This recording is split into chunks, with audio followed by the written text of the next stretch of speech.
6 o'clock here, so welcome to the regular meeting of Clearlake City Council at 6 p.m. With us via teleconference, we have Mayor Purdock, who is in Biloxi, Mississippi, and will be speaking to us and listening to us via phone. And may I have roll call? Councilmember Overton? Here. Councilmember Bennett? Here. Vice Mayor Sabatier? Here. And Mayor Purdock. Present. Mr. Bennett, would you like to lead us in the Pledge of Allegiance?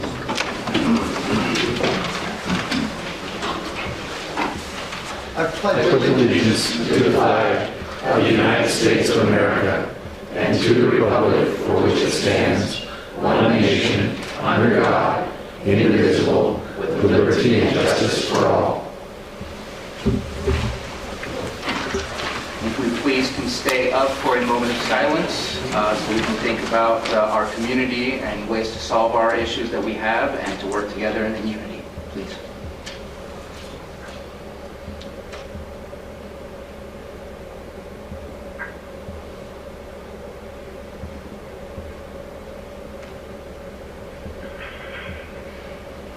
Thank you.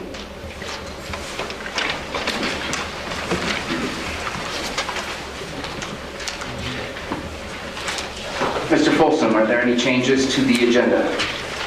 Yes, Mr. Vice Mayor, we are asking to pull consent item number 4 from the agenda.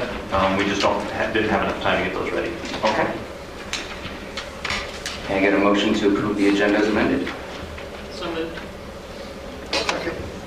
All those in favor say aye. Aye. Any opposed? Motion passes. And it looks like we have a presentation first for the volunteers and longtime employees. I'm going to try to get this right.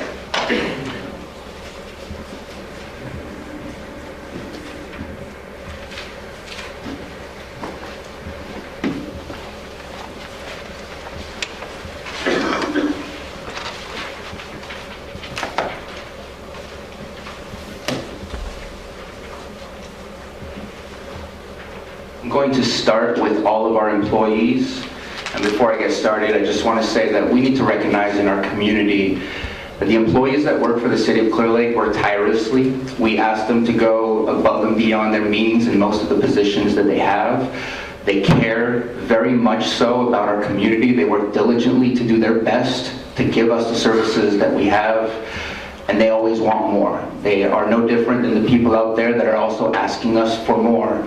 But we have limitations. But these employees deserve every bit of achievement that we are going to applaud them for today. So please, if I call your name, please stand up so we can take a picture, so we can recognize you for your services, your efforts, and what you bring to our community, because without you guys, we would not be where we are today.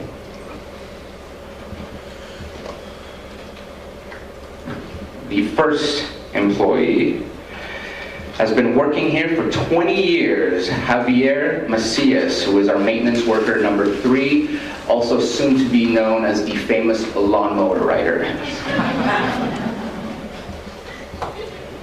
Second employee is our chief of police, who unfortunately has not been with us for a while, Craig Clausen, who has also served our city for 15 years. Next, we have Wendy England, who works as a dispatcher and has offered us 15 years of services. Please, Wendy, step up. Oh, she is. I thought she was here. Chuck Davis, lead maintenance worker, who has also offered 15 years of his services. Doug Herron, public works director, who has also given us 15 years of service. Sergeant Timothy Hobbs, who has given us 10 years of service.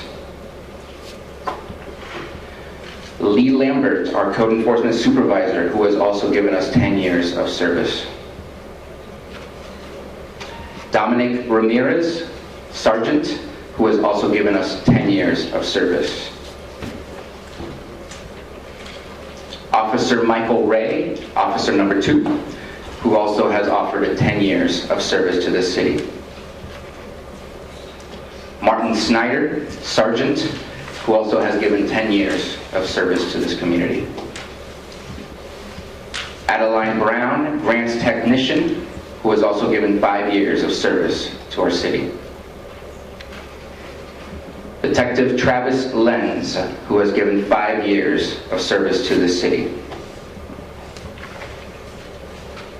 Clay Van Housen, senior maintenance worker, who has given up 5 years of service for this community.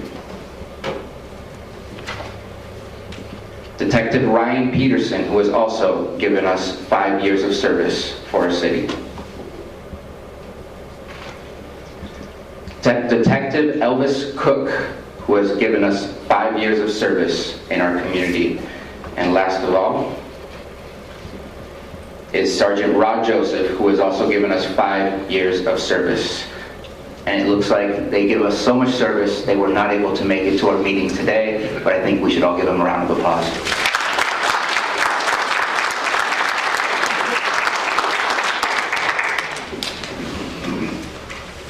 What I love, what I just presented, is the longevity, the amount of years of service that they give.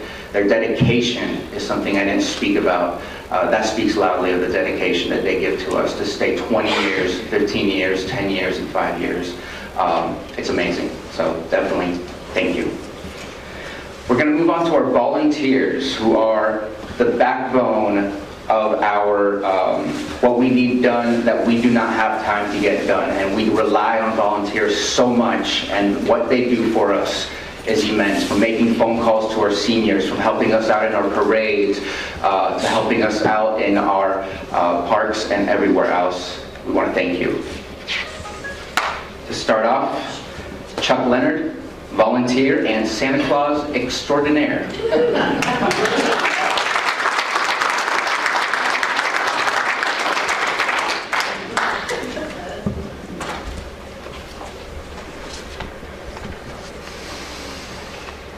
Vicki Leonard, volunteer and Mrs. Claus extraordinaire.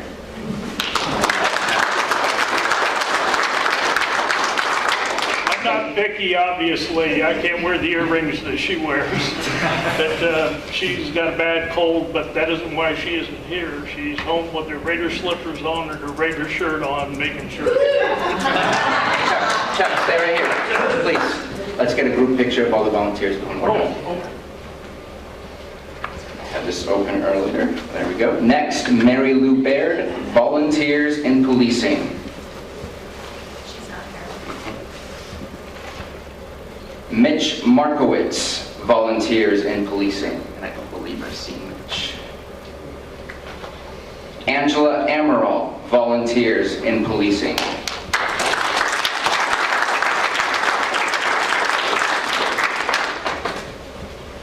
I'll give you two.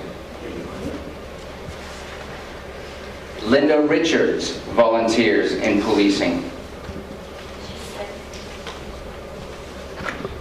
Richard Moore, volunteers in policing.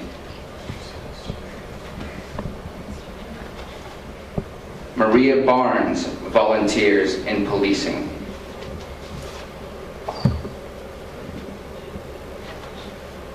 Marie Weathers, volunteers.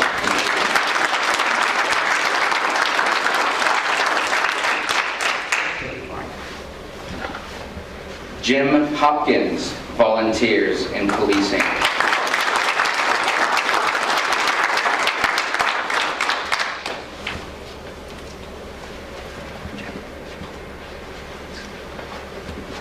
Next, we have Dawn Treble, volunteers in policing.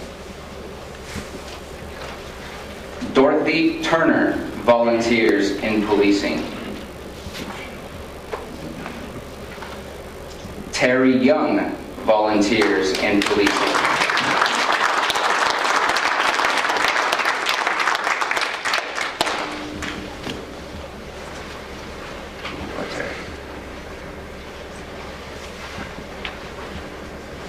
Ross Bartow, volunteers in policing.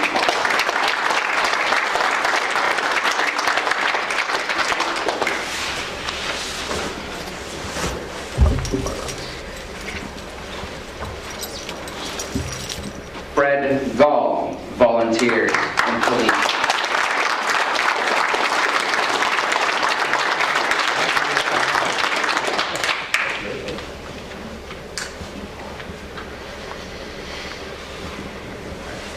Thank you. Thank you.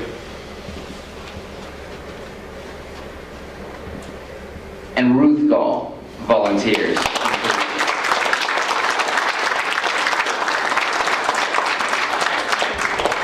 Can we all go over there where Fred is so we can all take a picture together?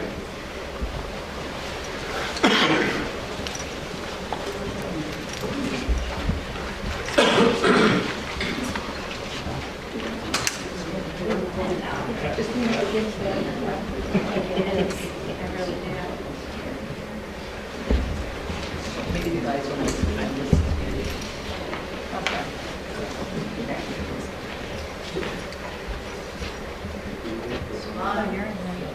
No, you're in front. They're just watching. All right, here we go. One more. Got it. All right, thank you.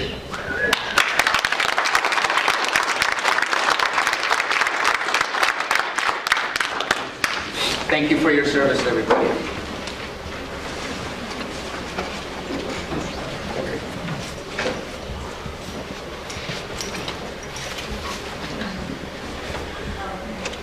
I do not have the agenda with me, but I believe that the next item is a certificate of appreciation or a plaque of appreciation to our previous Vice Mayor, Gina Fortino Dixon, and this will be accepted by her dear friend and our previous mayor, Denise Lustula.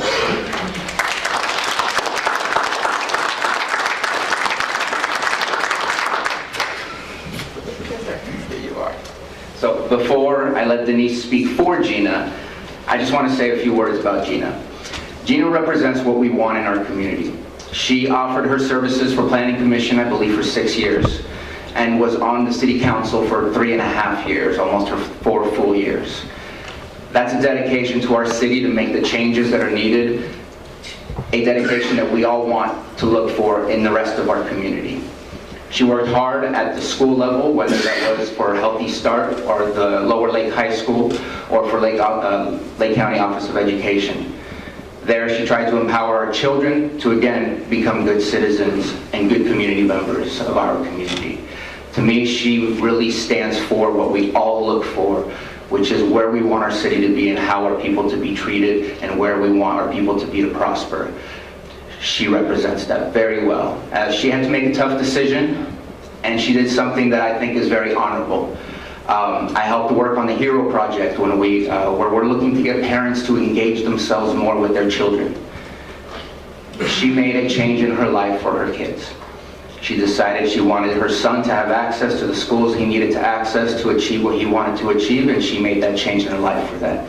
So for that, I commend her for her decision, and I thank her for her service.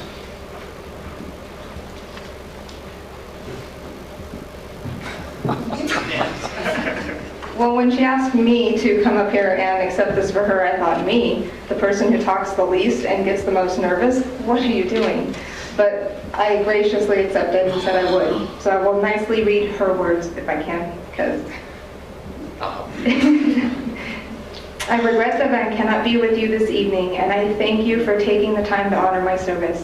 I'd like to take this moment to thank the community for trusting me to have its best interest at heart. To thank the staff of the city for your dedication, persistence, and vision.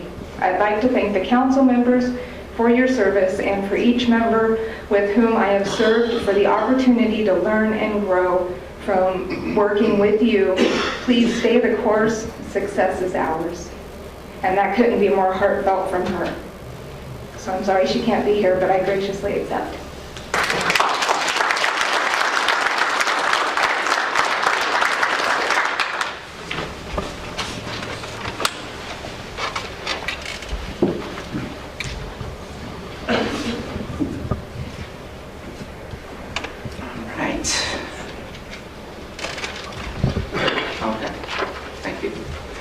Next is public comment. I only have one paper. Remember that public comment cannot be about agenda items that we have on our agenda today, and we may not discuss the subject that you are bringing up to us, though we will listen and we will maybe act after this meeting.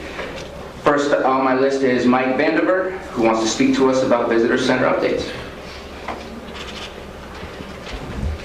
Give me just 1 second, Mike. 1 second.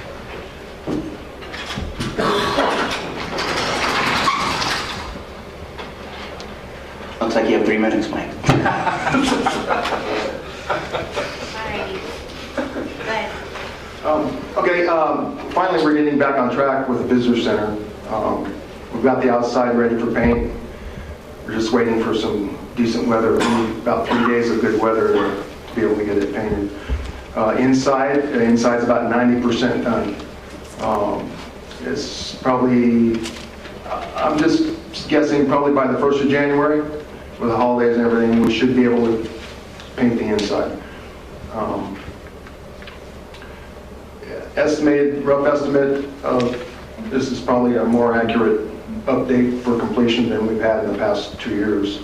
But probably looking at mid-February to get it completed and ready to go. Awesome. We're also looking for volunteers to help paint, so.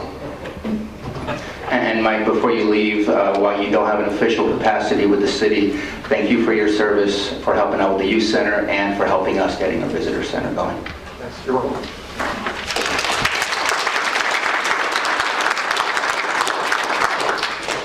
Would anyone else like to speak for public comment? Seeing no one, we will move on. Oh, I should have signed a paper. I didn't look all the way in the corner, I'm sorry. I am usually in the corner, I'm down. You want me to go to the podium? Please. Okay.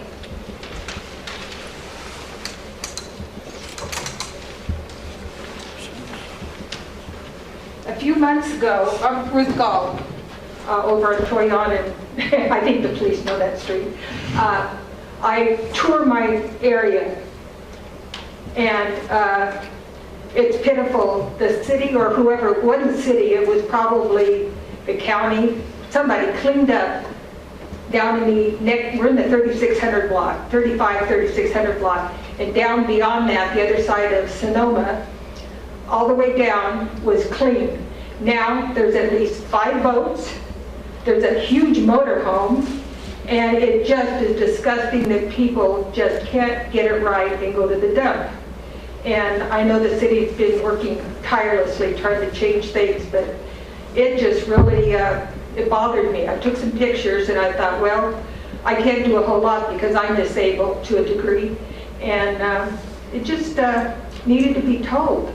And I know there's other areas of our city, but I've never seen 5 boats. They just cast them out there. Now, I have heard of a solution. I guess over at the fairgrounds, they put boats on some kind of wheels or something, and they crash them. So I thought, well, maybe the city could get them out of there that way. Might be a moneymaker. Okay, that's all I had to say was just, it saddens me that, you know, it gets all cleaned up, and that little lady, she's a sweetheart. She might be here tonight, I don't know. She was the one who was going around putting all the signs up for Measure V. And She's down here. No, There- Nicole Cup is the one that cleans back there. well, anyway, one of them, and she's just a sweetheart.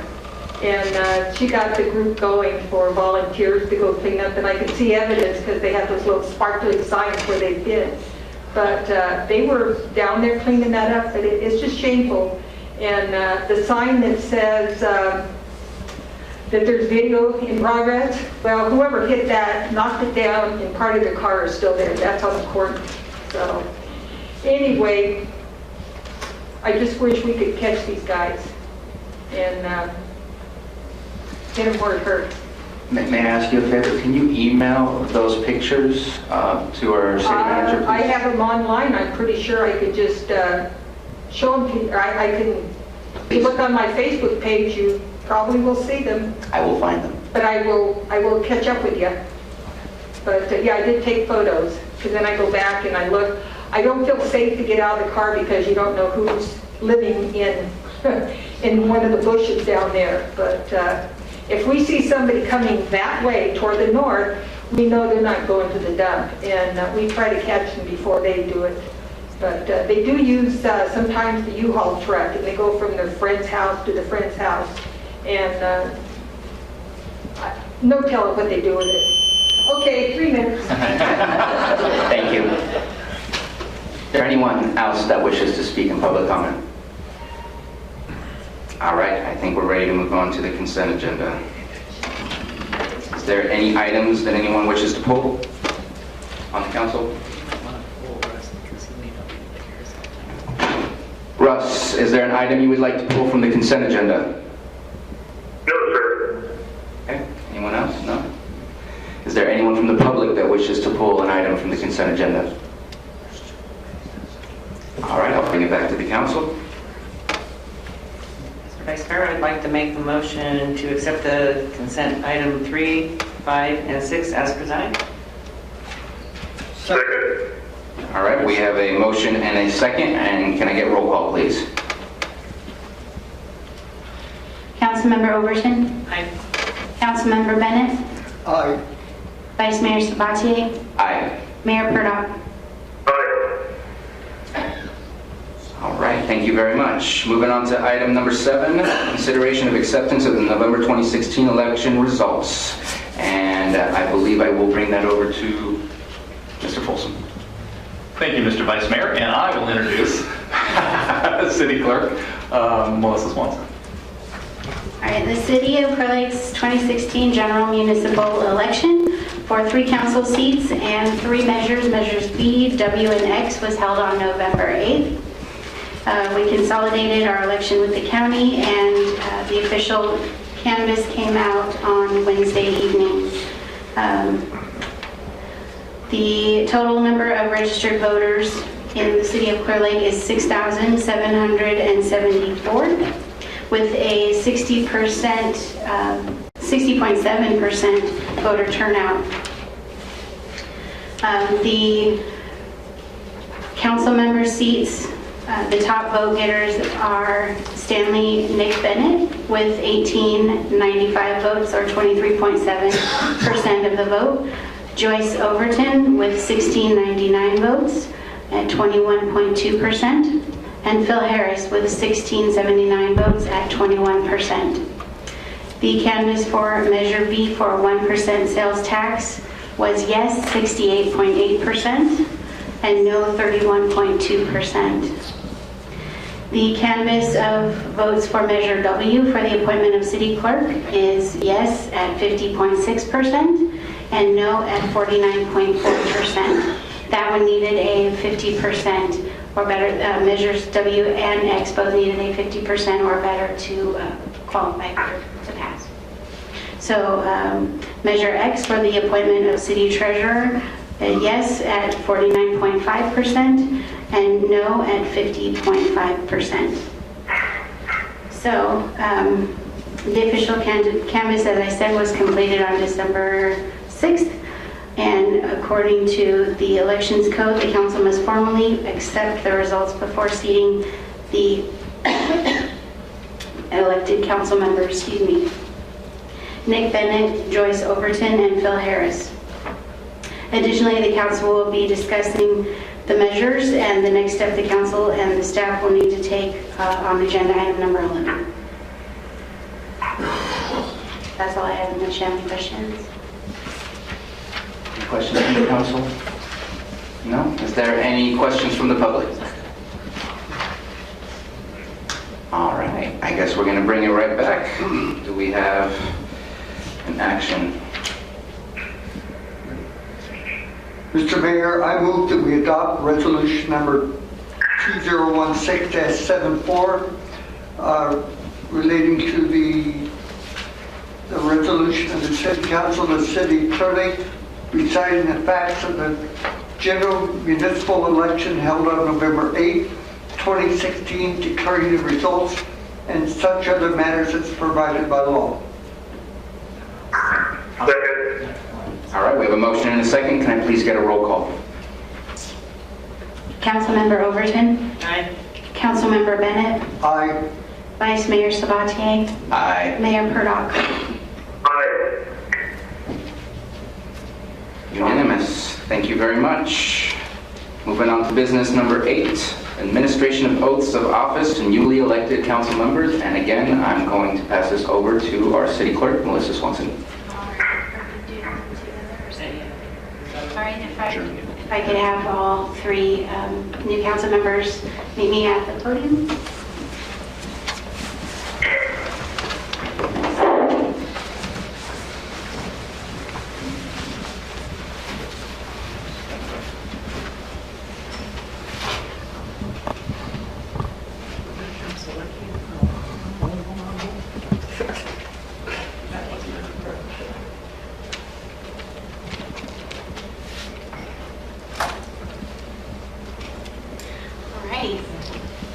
Raise your right hand and repeat after me. I state your name. Do solemnly swear that I will support the Constitution of the United States of America and the Constitution of the State of California, that I take this obligation freely without mental reservation or purpose of evasion, and that I will well and faithfully discharge the duties upon which I am about to enter. Congratulations.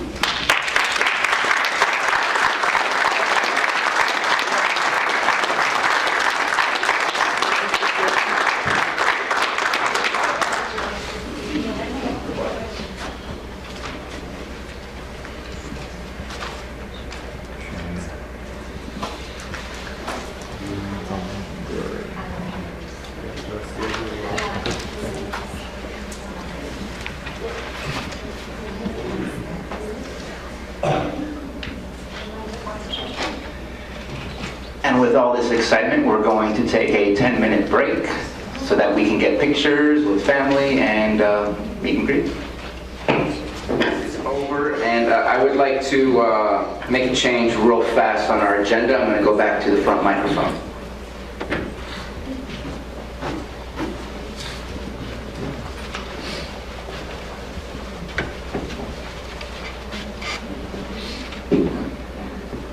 We made everybody feel special by letting them know how many years of service that they've provided to our city, and I made a mistake and I missed one. So I apologize. Nikki Burrell, would you like to come up here, please?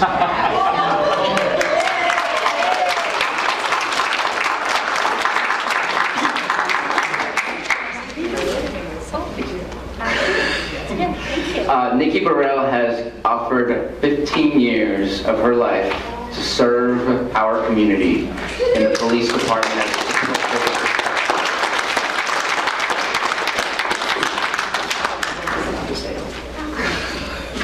Thank you so much, Nikki. Okay. May I say something? Stand up. Nikki, come here. So let me tell you, dispatching is a very hard job, and Nikki has really stuck in there when we've had some very long hours. In fact, there's been days where I come in and ask, like, is she always there? Because we were so shorthanded. I think you were always there.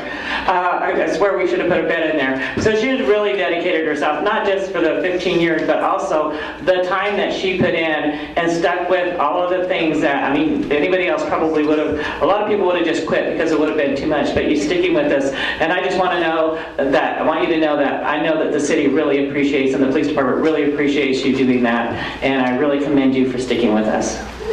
Thank you, Nikki. And one more thing from Councilmember Bennett. I want to add one more thing. Nikki is our CSI individual in our department. She runs property and evidence and is trained as our evidence technician.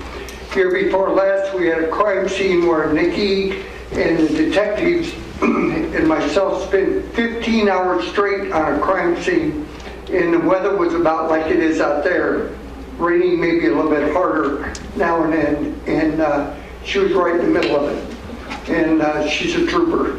So dynamite does in fact come in small packages.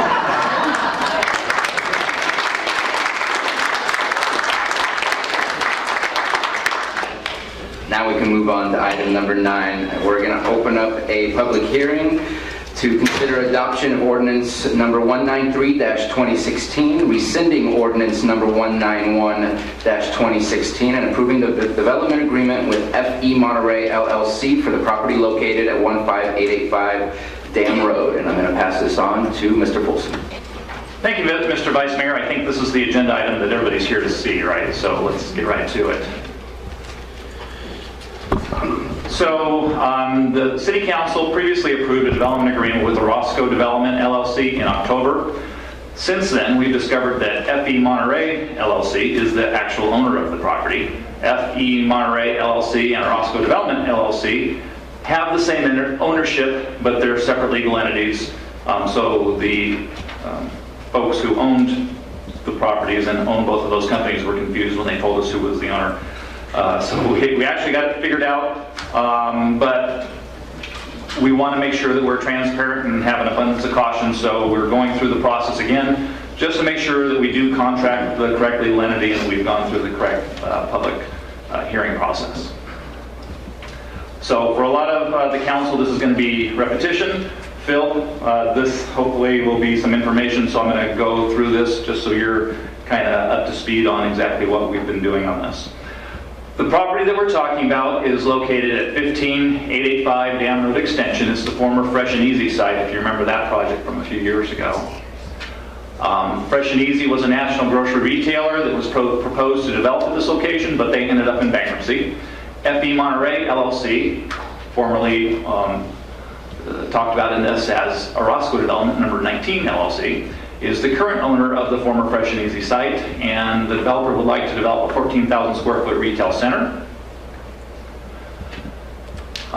Development impact fees. I want to explain what those are for folks who aren't familiar. We currently do not charge development impact fees, but they are a monetary exaction other than a tax or special assessment that is charged by a local government to an applicant in connection with approval of a development project for the purpose of defraying all or a portion of the cost of public facilities related to the development project. So the development impact fees basically are a way for new projects to pay their way for infrastructure. As I just said, development impact fees are used to pay in whole or in part for infrastructure needs triggered by new developments such as roads, parks, etc.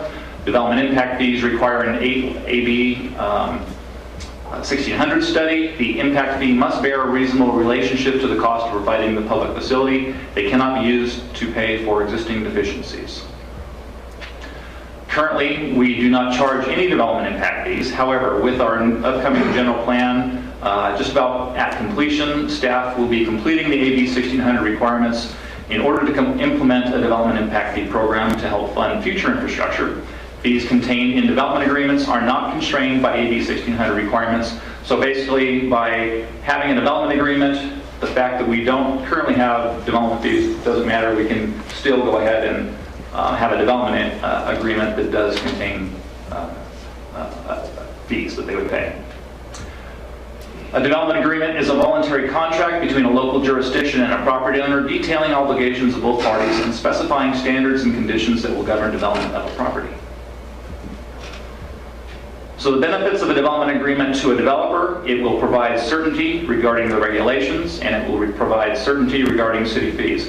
And this is something that developers want. They want certainty to know what their costs are going to be before they go into building something. What they don't want is uncertainty. Benefits of a development agreement to the city: it will provide the city with funding in lieu of having development fees in place through the AB 1600 process. And it will provide incentive to the developer to build sooner rather than later. Reason that it will provide an incentive for them to develop sooner rather than later is that the term is only for 18 months. So if they were to develop after 18 months, then they'll be subject to whatever fees are in place. The fee to the city will be $50,000 for road improvements. No additional development impact fees from the city. We can't impose additional impact fees beyond the development agreement during that 18-month term, is what that's saying. It does not alleviate requirements under CEQA, which is the California Environmental Quality Act. And our recommended action is a motion to repeal ordinance number 191-2016 and to approve ordinance number 193-2016 and authorize approval of a development agreement with FE Monterey LLC for the proposed development of property located at 15885 Dam Road Extension, APN 010-043-250. And that concludes my report. Thank you very much. Any questions from the council? Just have one quick question before I open it to the public.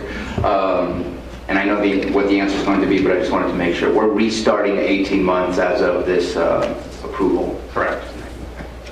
Thank you. Any questions from the public on this agenda item? Looks to be a simple item. Bringing it back to the council. Any other questions? I have none. All right. Okay, Mr. Vice Mayor, I'd like to make the motion to accept ordinance. Motion to close the public hearing. Yeah. I need a second to close the hearing. A motion and a second What was the motion? to close the public hearing. Okay. Do I need to do a roll call for the closing? Yes, all Okay. votes must be roll call. All right. Roll call, please. Councilmember Overton? Aye. Councilmember Bennett? Aye. Vice Mayor, excuse me. Councilmember Harris? Yes. Vice Mayor Sabatier? Aye. And Mayor Purdon? Aye. All right.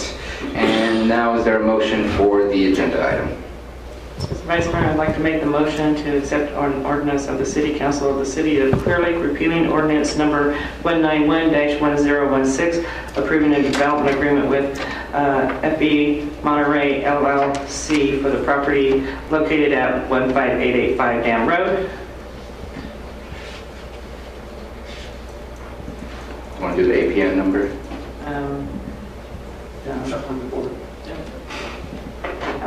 You need APN number. APN number 010-1043-250. Have a motion. Is there a second? Second. Can I get a roll call, please? Wait for your rest, right? Councilmember Overton? Aye. Councilmember Bennett? Aye. Councilmember Harris? Aye. Vice Mayor Sabatier? Aye. And Mayor Purdon? Aye. All right. And now moving on to business. Item number 10, Austin Park Master Plan. Mr. Folsom. Thank you, Vice Mayor. My right glasses on here. We contracted with Melton Design Group to update the Austin Park Master Plan, and they've been meeting with the public. They've come to the 4th of July, they've come to the State of the City, they've come to the Joint City Council Planning Commission meeting to get public input. They've done various other things to get public input. We've had our draft version of the master plan that the Joint Planning Commission and City Council had reviewed.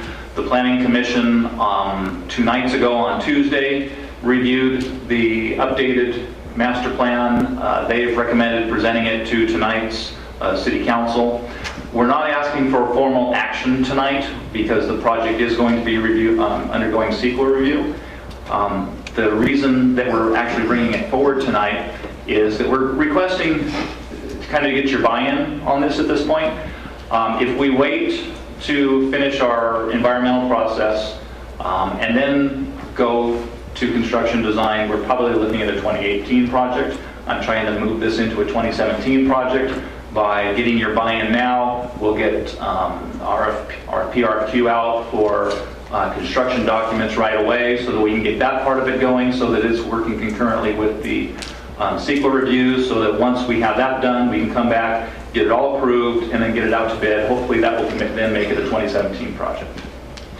Greg Melton is here to kind of talk to you, give you a brief overview to those of you who aren't familiar with what's been going on, and then kind of hit the highlights of what's been going on between the last time it was discussed and currently, and to talk about our first phase that we'd like to discuss with you.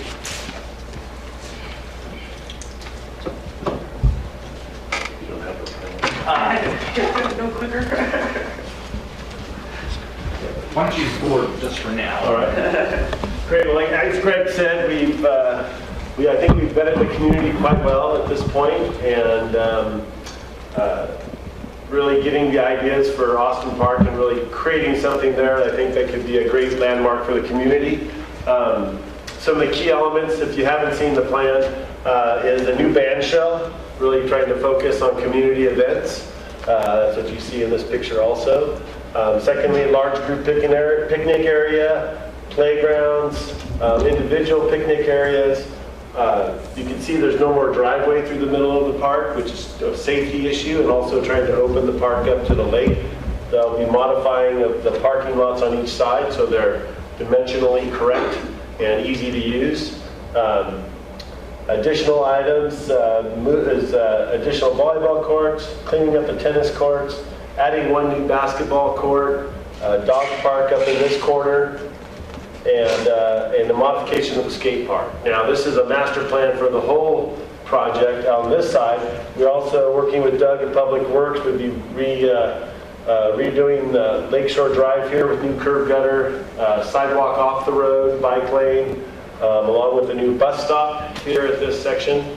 A big part of this also was to identify the intersections and get some safe lit crosswalks, so we have a much safer crossing to the other side. And then on the beach side, you can see a pier sticking out into the water as the main feature, but also a big identity of a plaza on this side. So when the park road is closed, 4th of July and other events, we would be having kind of a different layout of some of the existing, craft fairs and booths and things like that. So really making that waterfront really nice, adding a boardwalk, different seating areas, and then a real clean path walking all the way out to the point. So those are kind of the main factors as you saw on the wall here. Last time we met, you guys had our joint meeting, had some really good information, and Phil, I believe you were there too, and we talked solar panels, a bunch of other different things, but some of the key items that was added at that meeting was the large group picnic area, so we could have 100 plus people in the picnic area. Safety was a major concern, so we wanted to make sure that our new playgrounds had fencing around them completely with just minimal accesses so parents could feel comfortable with their kids playing, not running out into parking lots or anything else. Similarly, on the waterfront, as this is phased, we'll have a fence in for phase 1 so we can protect the playgrounds that we have now. We have fencing on this side already, but we don't up here, so we wanted to get that going right away.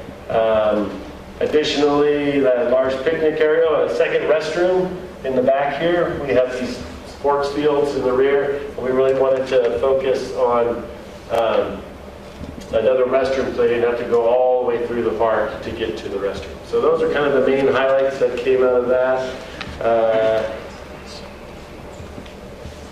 Restroom, yes. Vehicle access, new fencing. So that's a brief overview, and I'll be glad to answer any questions or counsel anybody has any thoughts. We can continue on. Any council questions? And if it's possible, Greg, for you to respond on the microphone to make sure that Mr. Purdock and everyone else on PEG TV can hear what we're saying. Sure. Councilmember Overton? Well, thank you very much.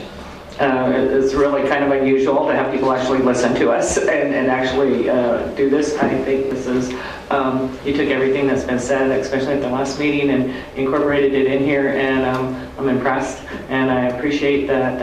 I think this is going to be a really awesome thing for our community. I have one question. So when we put this, the shell in for the stage there, that's where where the gazebo is, right now?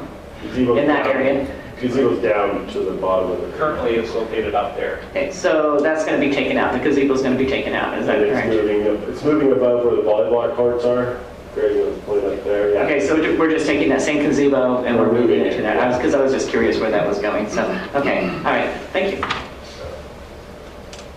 Any other questions? Councilmember Harris. Go ahead. Yeah, I really like the attention to detail. I know there was a lot of questions raised in the comments during that meeting. I see you addressed that. I know one of the larger considerations was the fencing the children's area. I'm glad to see that. As far as moving forward on this project, it looks like this is a Series A bond funds that were funding the project, and I know there was a limitation to that. We already know that we're going to be moving forward. That's the concept. I'd say that the sooner the better as far as moving forward on the project. That's my personal feeling on this, because we're going to be doing this. So if there's certain things that are solidified, obviously we would like to move forward sooner. The one thing I would like to discuss, though, if you could, is just give a brief overview as to what the first phase of this would actually incorporate. I know there was, this is multi-phase, so if we could just kind of give a brief overview to everybody watching what the first phase looks like. Yeah, so graphically on this plan here, I'll grab my, look at your umbrellas, they work great. Pointers. So phase one, we have currently $500,000. Our current budget for phase one is we pushed it a little bit, up closer to 6, because there's some things we need, so that'll be a discussion. But you can see phase one is pretty much the colored area here, and with the turf being an exception, and I'll get to that exception. So phase one is primarily a band shell at this location, getting rid of that road across the center, creating a promenade from the corner. These circles here as our parking turnarounds and drop-offs on each side, bringing people on a new sidewalk all the way here, the band shell, dance area, ramps up to the band shell, coming to this section, and then connecting to the existing path, and then carrying the path to the other access to the parking, and then a full parking lot on the south side, along with removing turf and putting new landscape and plant and trees all the way along Lakeshore Drive.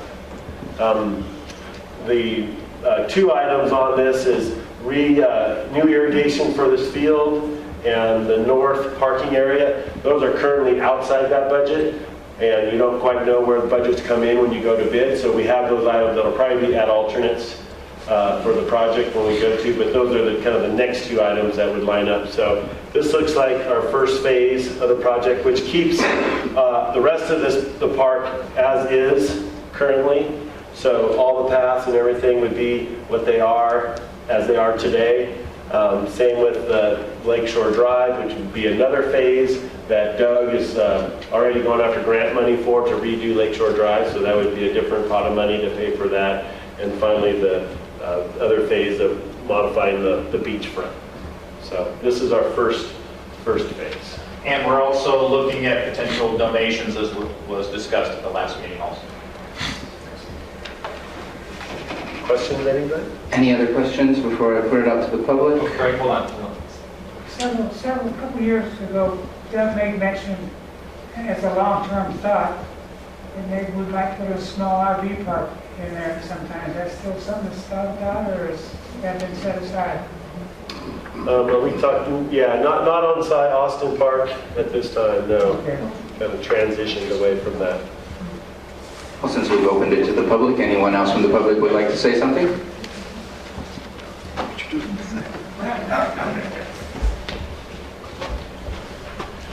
Yeah, I know I brought this up with most of you in the past on this, the plan here. My concern is that dog park. And I mean, this is a community park for the people. We're going to have events here, dog parks. You know, we know what they create. If you believe that people will clean up their messes when they leave there, I don't think it's going to be as easy as you think it is. I think the dog park would be better suited down in Redwood. I think we need to keep it people's park. Thank you.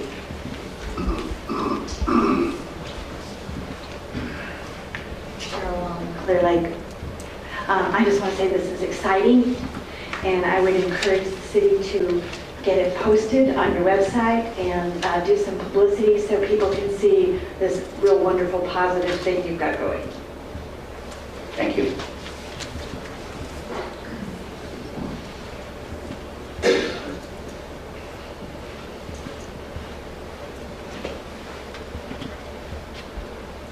Jeff Smith, City of Clearlake.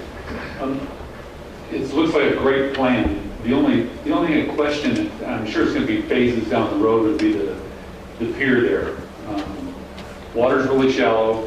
One of the reasons we moved the swimming beach away from Thompson Harbor now was, of course, because of the boat stuff we had there, but also the kids were, riding bikes down the pier because there was no rail on it. I'm sure there'll be a rail on this pier. But jumping and diving off the pier is a real liability, I think, for the city, especially seeing that water out there. If you go at 100 feet, it might be 3 and 4 foot deep. And in the summertime, it gets down to where it's just a couple of feet deep out there. So it's just something to keep in mind, liability-wise. And if there's going to be swimming off that beach still, those kids are going to jump off that pier. There's no ifs, ands, or buts about it. No matter what you do to stop them, they're going to do it. We tried all kinds of things at Redwood Harbor to keep kids from getting in there, and it got to the point, I was on the council at that point. We got a lot of people upset when we closed it to swimming and kids down there, but you had kids at that particular one, diving underwater, going underneath boats, banging on bottom boats and going back. And we just didn't want a child hit by a prop, completely different than here. But here you've got somebody diving off and breaking a neck. So other than that, it is great. And it's so good to see us moving forward with something like this. This area needs to be the centerpiece of town. And we need to get everybody, the more businesses people pass coming into town to go do something, the more likely they're going to stop and spend some money before they go. So this is where this kind of thing needs to happen. So other than the pier, looks great. Anyone else from the public like to make a comment? All right, let's bring it back to the council. I see Councilmember Overton has something to say. Okay, so, well, Jeff and I will disagree with this one. So, you have to post. If it was always the city's responsibility for public areas, no city or counties would ever have public areas. There is a certain responsibility to the community that they have to take the responsibility of. Yes, we would post. And when, I think when the water got to a certain level, that we would have to post no swimming or no diving. I mean, I would say no diving all the time. But there probably will be certain times where I would like to see a permanent place to put a sign so we don't have to pound it in, but maybe a pole that we can put signage on, such as, the safety signs that sometimes we have to put up, or no swimming, definitely no diving, things would be posted. But, I hear this since I've been on council, it's always that, because of the dogs, we don't expect them to clean up. If they don't clean up after the dogs, well then yeah, the dog park would probably be closed. Not that I don't like the idea of probably Redbud might be something we might want to consider, making that just the dog park. I don't know why that wasn't brought up before that I remember. So, but people are going to bring their dogs to the parks. It would be nice to just give them a place and see how it works. If it's in an area that we're really not wanting people, per se, to put grass or anything in, right? I mean, that was over in the corner right here, right, where the well is. So it's in an area that was going to be a big utilized area for our park anyway. So I think we should try it. And like I said, if it doesn't work, it can always be removed and replaced with something else. So. But I just think when we get to that stage to do that pier, we would definitely have to be cautious about things and posting. But I think it's a great idea still. Thank you very much. Any other questions or comments from the council? So I'd like to ask a question. We always brag about having the largest beach in the county, and it seems like we do have the pier going right through our beach. Is it possible to maybe have the pier coming more from the north, well, at least from the way I'm looking at the map, northwestern portion, like around the top edge of the beach, rather than directly right in the middle, where that would be where typically we do have families enjoying themselves on our beach right now? Yeah, or leave it a little further to the left if possible. Yeah. Because I like the idea of the pier, but then at the same time, the comments made me think of how proud we are to have one of the largest beaches in the area for people to enjoy and lay out and watch their kids play in the water. And so this would take away portions of it. Yeah, I think the pier can come from anywhere on that side. One of our goals was, as you're in the park or coming down Lakeshore Drive, to have a real clear line of sight for that setting out there. But the beach idea is definitely something we should take into consideration again, because you'll lose a little bit of beachfront there, or it'll be shaded. But we can definitely entertain that. I mean, it is in a master plan stage at this point, and whether the pier is there or comes off the other area, I think the idea is still real. And it's all movable after the fact. And I was curious as to what, there's that big brown rectangle coming from the Austin Park itself to the beach, crossing over the street. Is there going to be something special on the road, or? Correct. So on the Austin Park side, that would be kind of our gateway over to the beach, and it's creating a safe crossing. It's our decorative plaza, so when the street is closed, it kind of accents that spot. So it'll be a different treatment to the asphalt or concrete there. And also on the Austin Park side, that would be our park sign on that wall there and that archway. And as you come across into the other way, it's just an extension of the plaza, getting you out closer to the water. We really wanted to link the park and the water to the beach, so. And the sea. Yeah. And as Councilmember Overton said, you took all our comments into consideration and put it all on paper. My last question is, with all the additions and changes that we have from the previous time, does that change the overall number? Because you told us, I believe, around 1.5 million for the entire, all the phases, the entire park. But not including the pier. No, okay, not including the pier. Yeah, it added to it. At this time, we're adding fencing, we're adding, a larger group picnic area. So yeah, the number's up higher. We're working out that final number at this point. But, we also added a full skate park in there. So the number's definitely climbing beyond that. So, and 1.5, I believe, was just a second phase, which didn't include everything. So we can get to that final number for you. Councilmember Bennett, you have something to say? That other bathroom up on the upper right hand, right up there, is that ours, or is that maybe in conjunction as Councilman Harris and others of us thought about with partnering with the Conti School District? Yeah, I mean, it's right now it's on the park site, as the baseball fields are, and whatever the relationship and partnership there would be. So that hasn't been exposed? It has not been exposed, looked into at this time with them, so we just know it's something that we definitely see as a good idea with all that playing and everything going over there. Thank you. I do have one thing that I saw, I didn't see it last time. So we're adding another basketball court, but they're still going east to west. And I know from my experience playing on those courts, playing in the evening with the blinding sun and sunset, is it possible to change the orientation of the basketball courts with the amount of concrete that is there, or will that require that much more concrete to be able to make it 2 basketball courts? I think one of the challenges is we have that tennis court right there in the bottom left-hand corner. It can't extend too far. So, and then the other challenge is our road is right on the other side, so it gets really, really tight. What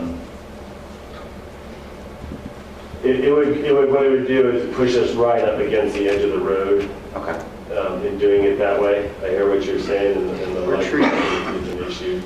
Yeah, and if it's possible, maybe to add more trees right on the edge of the basketball courts to eventually have that shade so that the sunset doesn't, because usually that's the time around when they play. And okay. yeah, it's going. So the setting the sun, that 3-point. Yeah, that 3-point shot just can't go through. You're blinded by the sun. Is that called home court advantage? Yeah. We're going that way. Okay, I hear you, and we can check that and see how close that would get to the asphalt road on the other side, but most basketball courts are 45, 50 feet wide, plus the edge of that, so it gets a little tight, because they're not 100 foot long, so. And the tennis courts will remain the same orientation as they are. It would just be resurfacing. Right. Yeah. Okay. Thank you very much. Anything else from the council? No, go for it, Councilmember. Okay, so when we get to our other phases, this is the concept for, I mean, we want to move forward with phase 1 as been presented, but on the other phases, as we decide as they come up, that, let's say we have the pure concept move, as we say, maybe we don't want it right there, who knows? We'd be able to move it at that point in time when it comes to those phases if we see some things that as we grow that may need change, correct? Okay, so yeah, I think this is great. I'm ready to go for it. So this master plan will really help us identify more grant funding, more support. Everything about it will give us, the idea that if things do have to adjust, that's where our next step of design development would come into play and move this, adjust that. Like the band shell's a little big the way it's shown right now, so I need to shrink it a little bit, So it's blue, nothing's anchored. Correct. Anything else? Do you have your comments that you were looking for? I think so. Okay. Thank you very much, Greg. Thank you. Mr. Vice Chair, can I make one more quick comment? We have a public hearing, by the way. We have. We didn't, I didn't, And we didn't. Yes, please, go for it. This is my first breaking of the rules here. I just had to put on another hat that I wear, and when I'm out there knocking down algae, which I hope I never have to do again, but I've spent hundreds of hours out there in the airboat, a pier in that area would make it impossible for me to knock down that algae and get it out of there.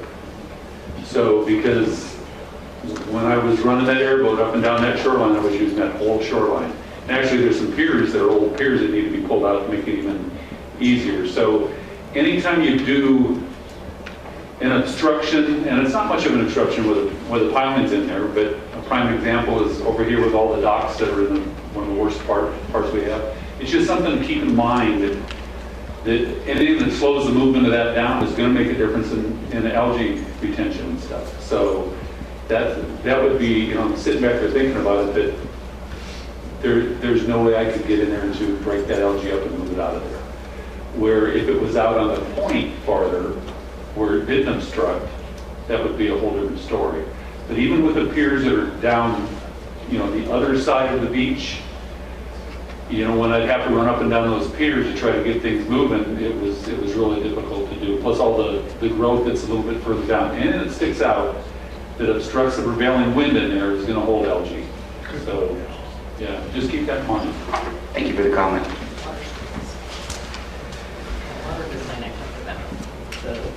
Where you put that fire in it, and you have something turning lights on, and it's shooting up water, keeps that. Moving on to business item number 11, measures update and next steps. And I will pass this on to Mr. Folsom. Just a second.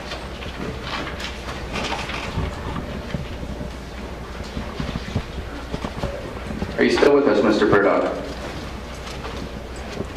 I think it's all with Russ, are you with us? Still here. All right. Just wanted to check in. All right.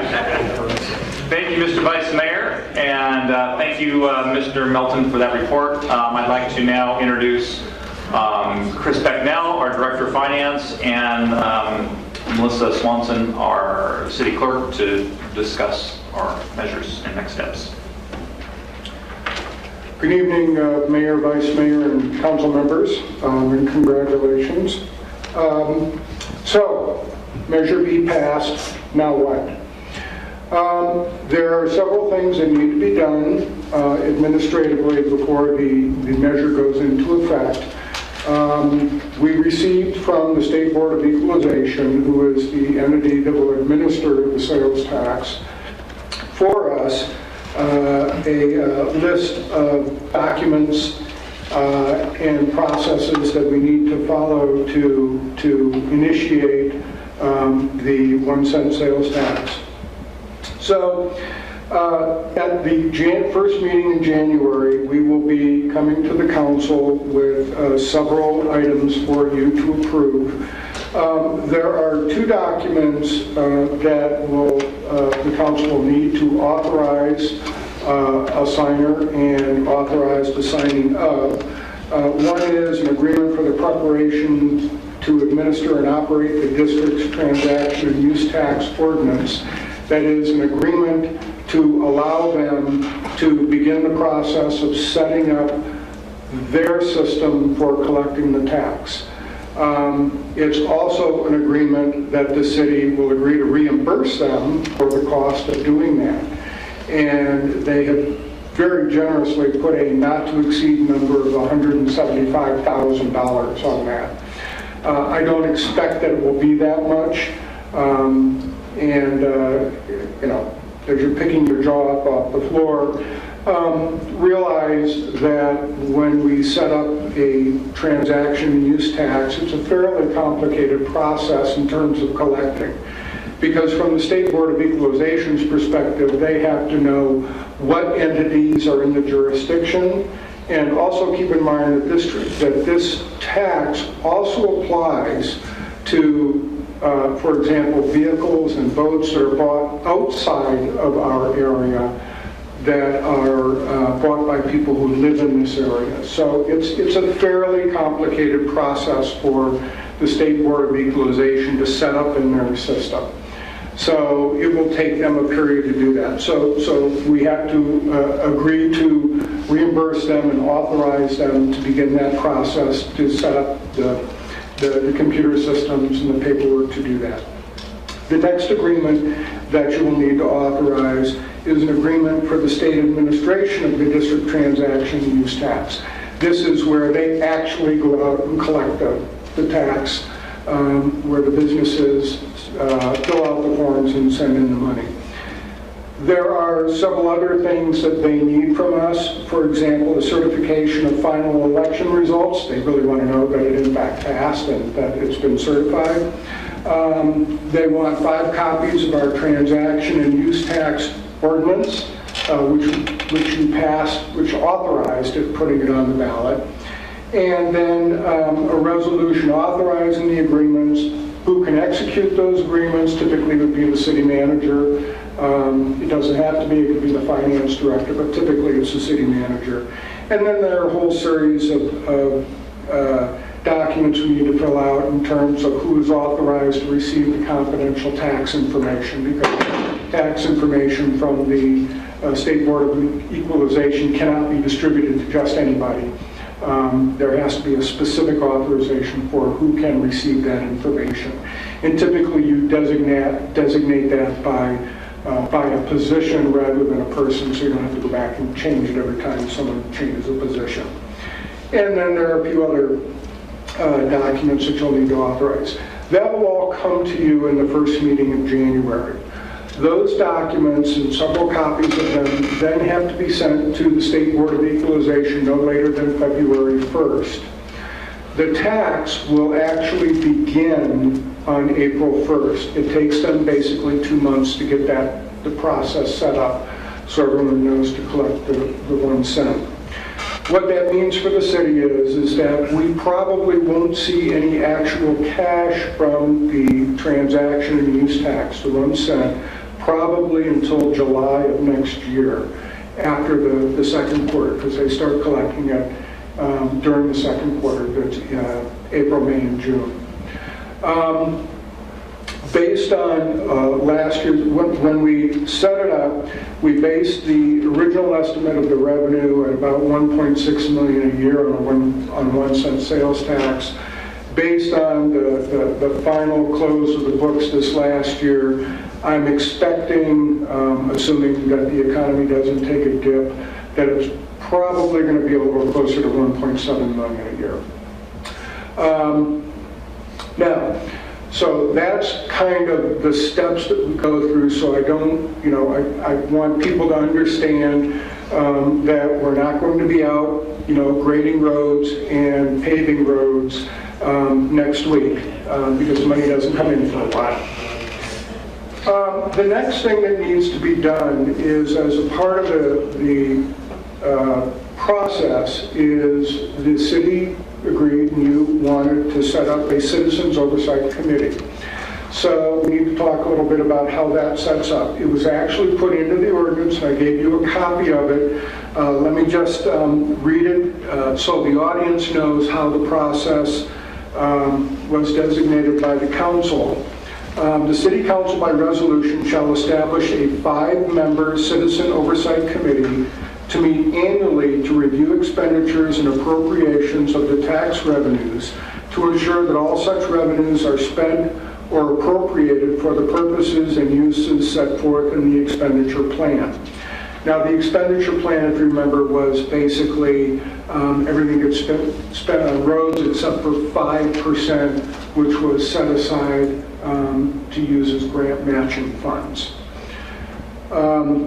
Each member of the City Council shall appoint 1 member of the committee who shall have a term coinciding with the term of the appointing council member. Each committee member shall be a resident of the city at the time of appointment and shall remain a resident of the city while serving on the committee. The mayor shall appoint the chairperson of the committee, subject to the approval of the majority of the council. The committee shall receive the assistance of city staff and shall undertake such additional duties as the council may designate. So one of the things that the council will do, aside from authorizing the documents at the next meeting, is each of you will be appointing 1 member to the oversight committee. Now, there's no specific designation about when that has to happen. So my suggestion to the council is you can either agree that it's going to happen, for example, at the next meeting or at the meeting after. And each council member can use whatever process they want for deciding who serves. It's not a joint council decision. Each council member gets their own selection.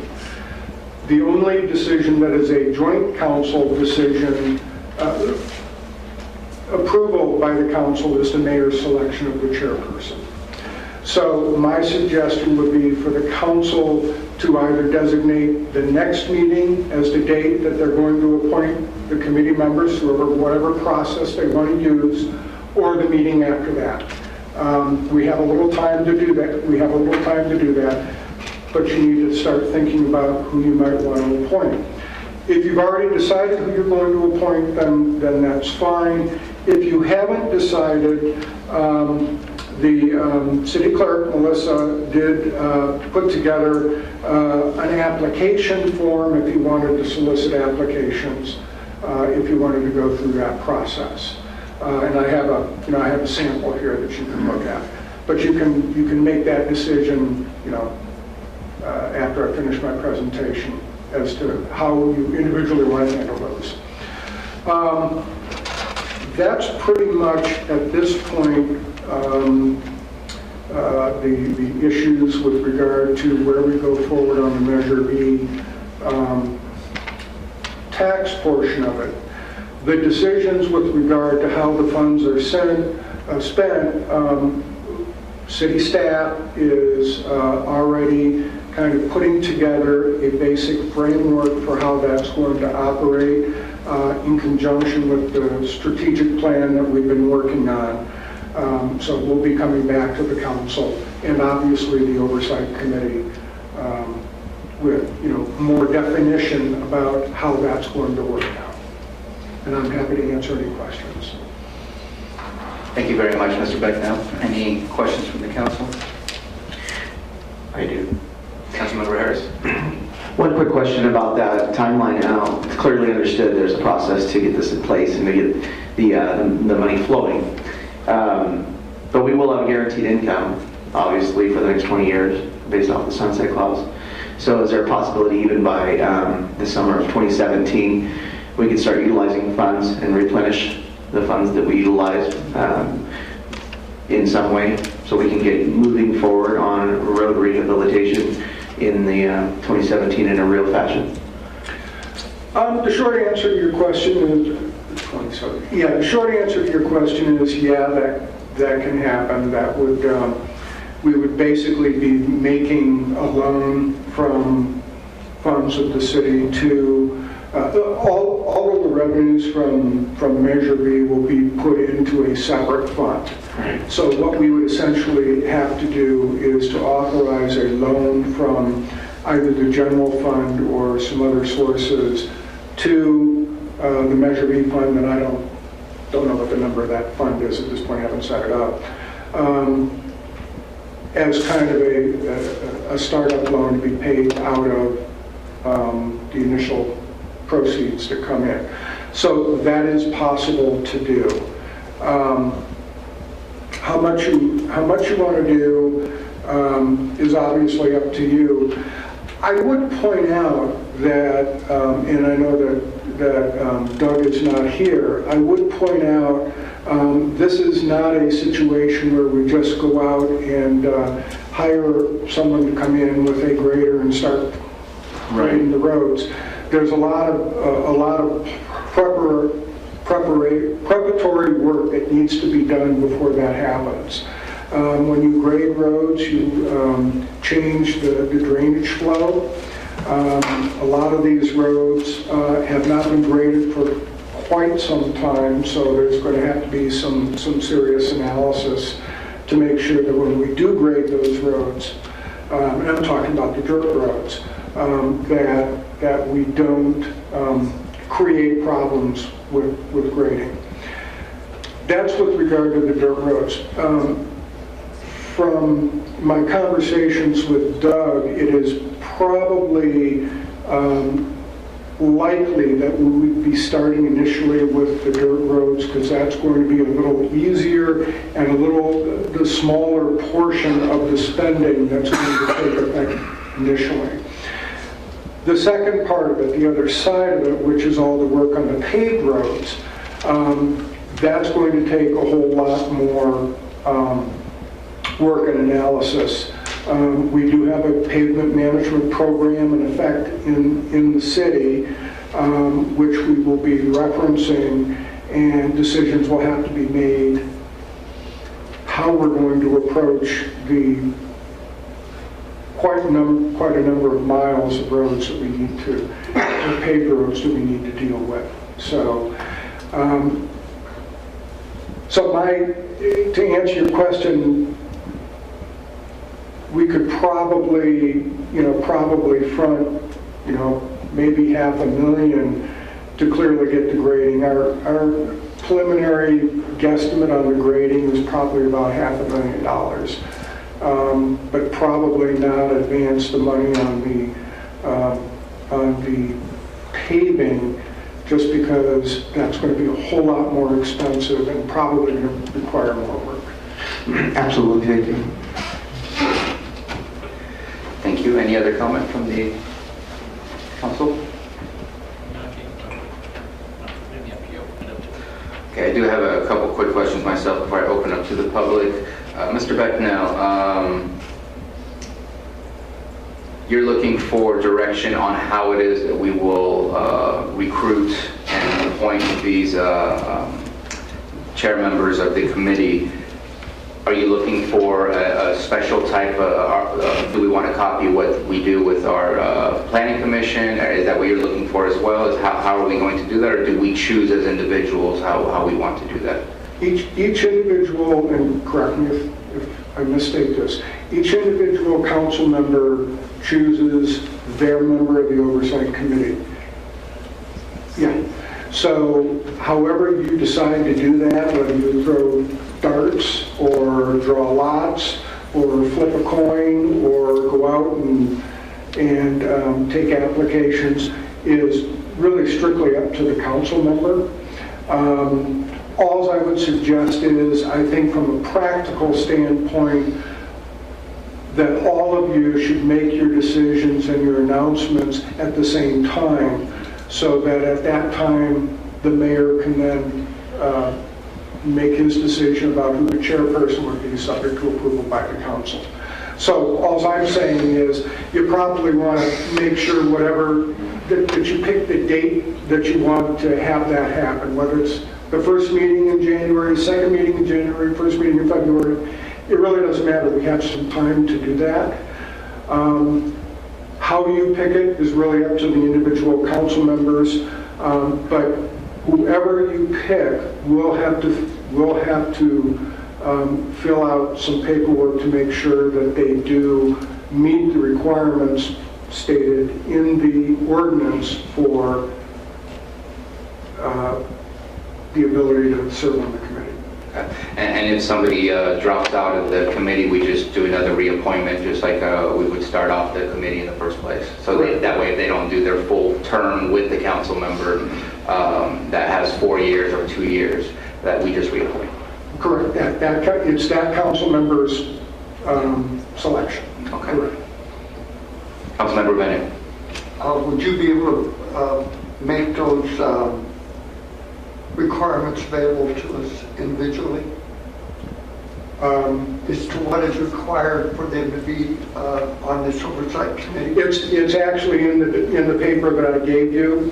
They have to be a resident of Clearlake at the time that they're appointed and during the time that they serve. Yeah. And presumably otherwise. I got you.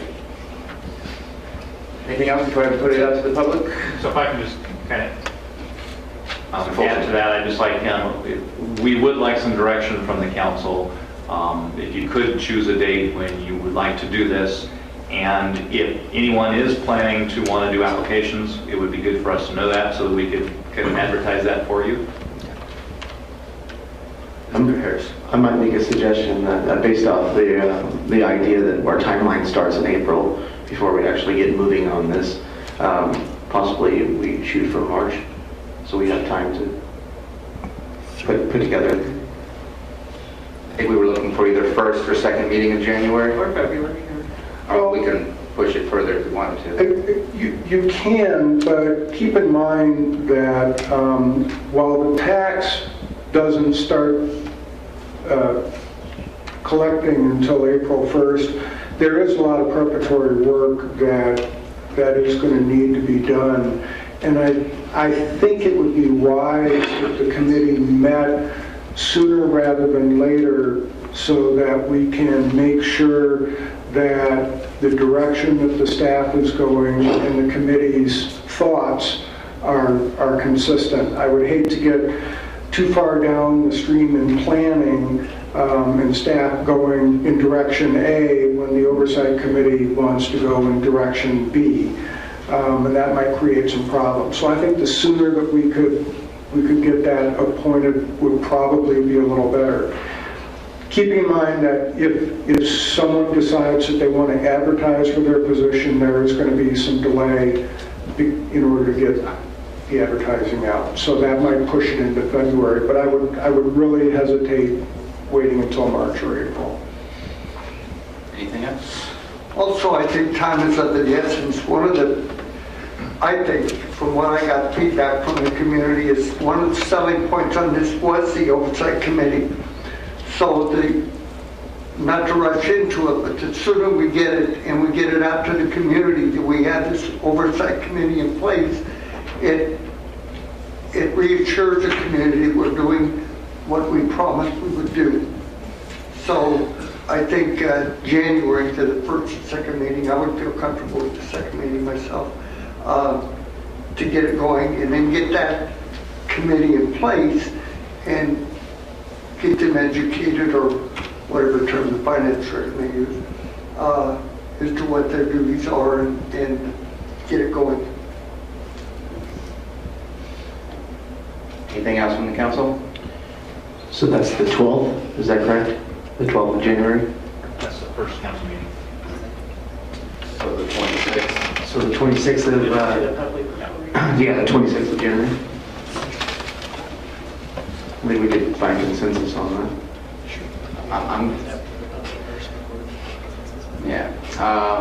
Opening it up to the public. Anybody want to speak on this agenda item?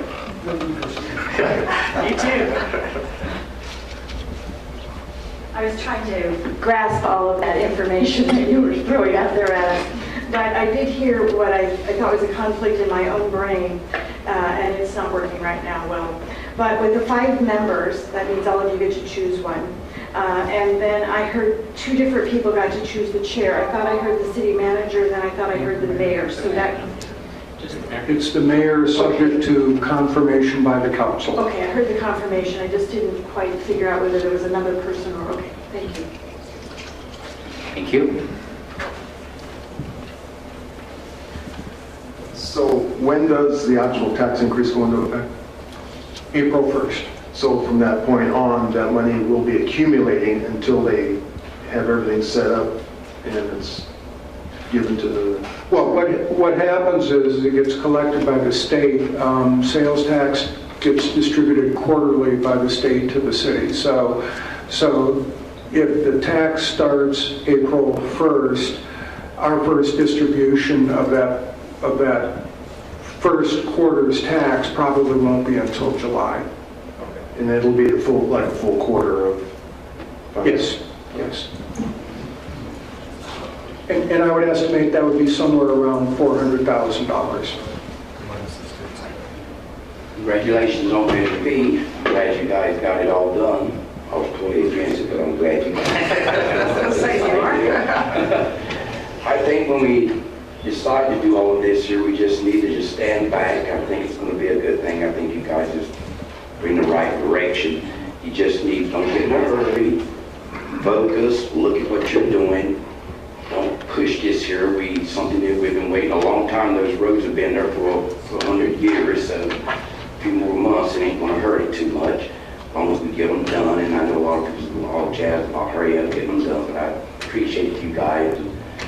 Think about it before y'all jump in so many different ways. Everybody's on the same page here. Thank you. Thank you.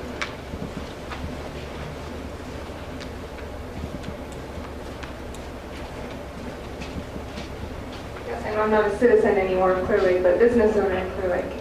But I have been appointed to an advisory council, and it is very important that they meet and work together prior to doing business so that they can get acquainted, learn each other, figure out how well they're going to mesh before the work actually comes down on their platform. So I'm happy that you guys are thinking of January.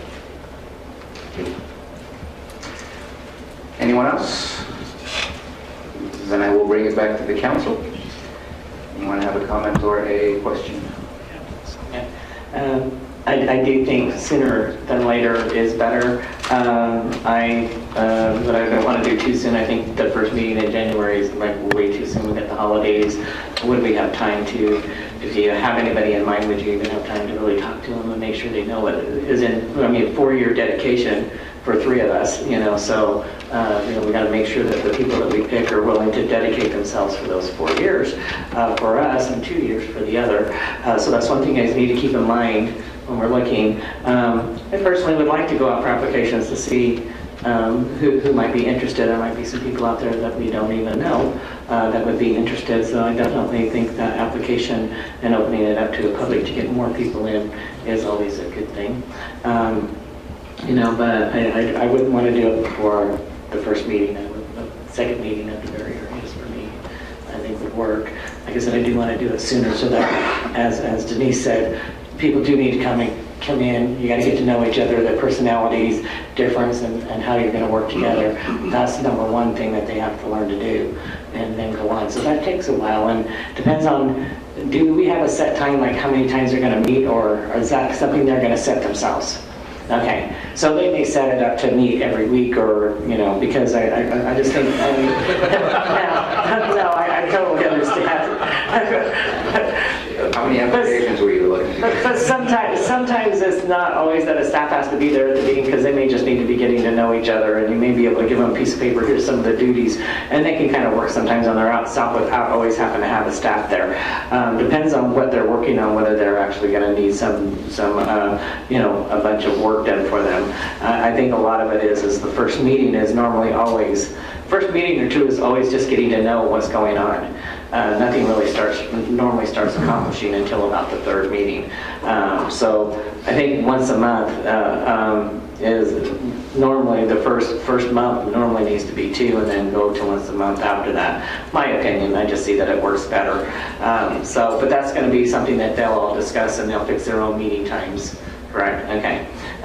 So I'm okay with the second meeting in January, and I personally would like to go out for applications.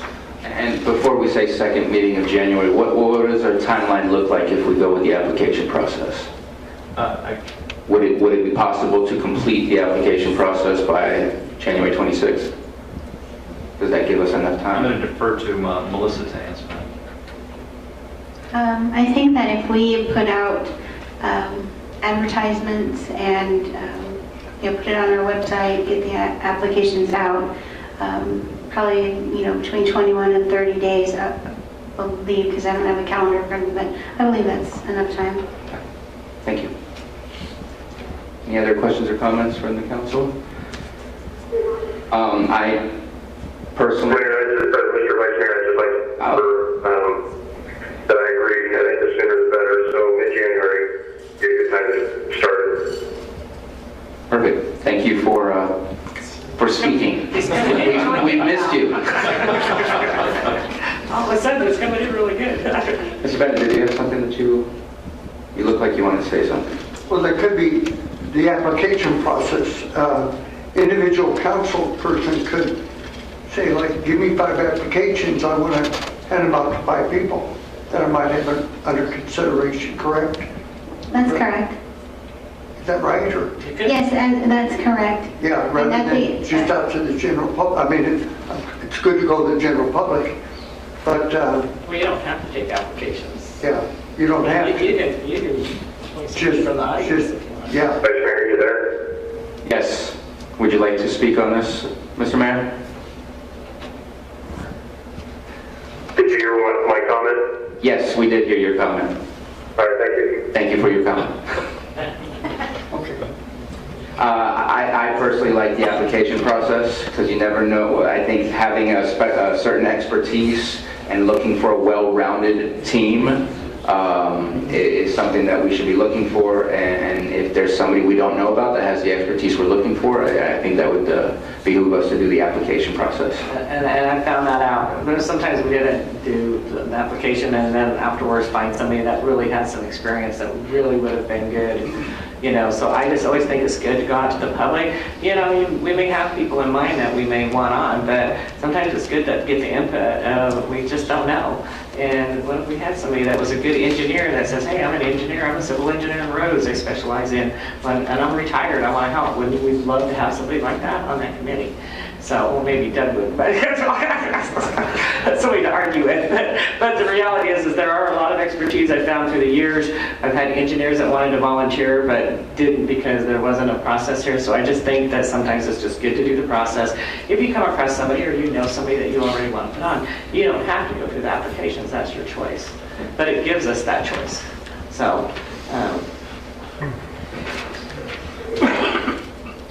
All right, so we're looking at the second meeting of January with an application process. Is that a consensus from all of us? Mr. Purdock? Yeah, that sounds good. Thank you. All right, so it looks like you have your direction.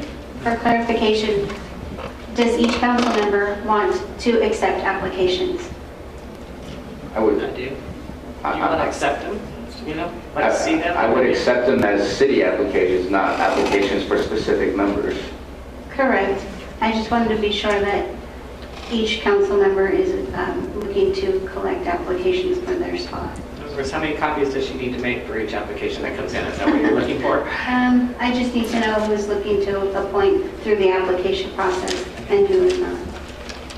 Well, I would like to see applications. You want to see applications? You want to see applications? Yeah. Do you want to see applications? Nick, or do you already have somebody in mind? I don't know. No. I'll let you know. Right. You're going to be gone. How long are you going to be? I'll be back perhaps next Thursday. Do you have those applications available tonight? I have I saw you had something drawn up. I have something drawn up.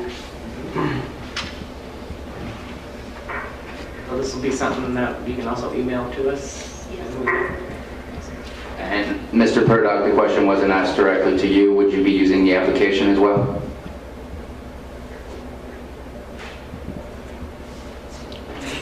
Mr. Purdock? Are you there? Russ, are you there? I am, but you're cutting out. Oh, sorry. You're speaking to the microphone. Just wanted to make sure that you would be using the application process or not, so that Melissa has direction. Yes. Okay, thank you very much.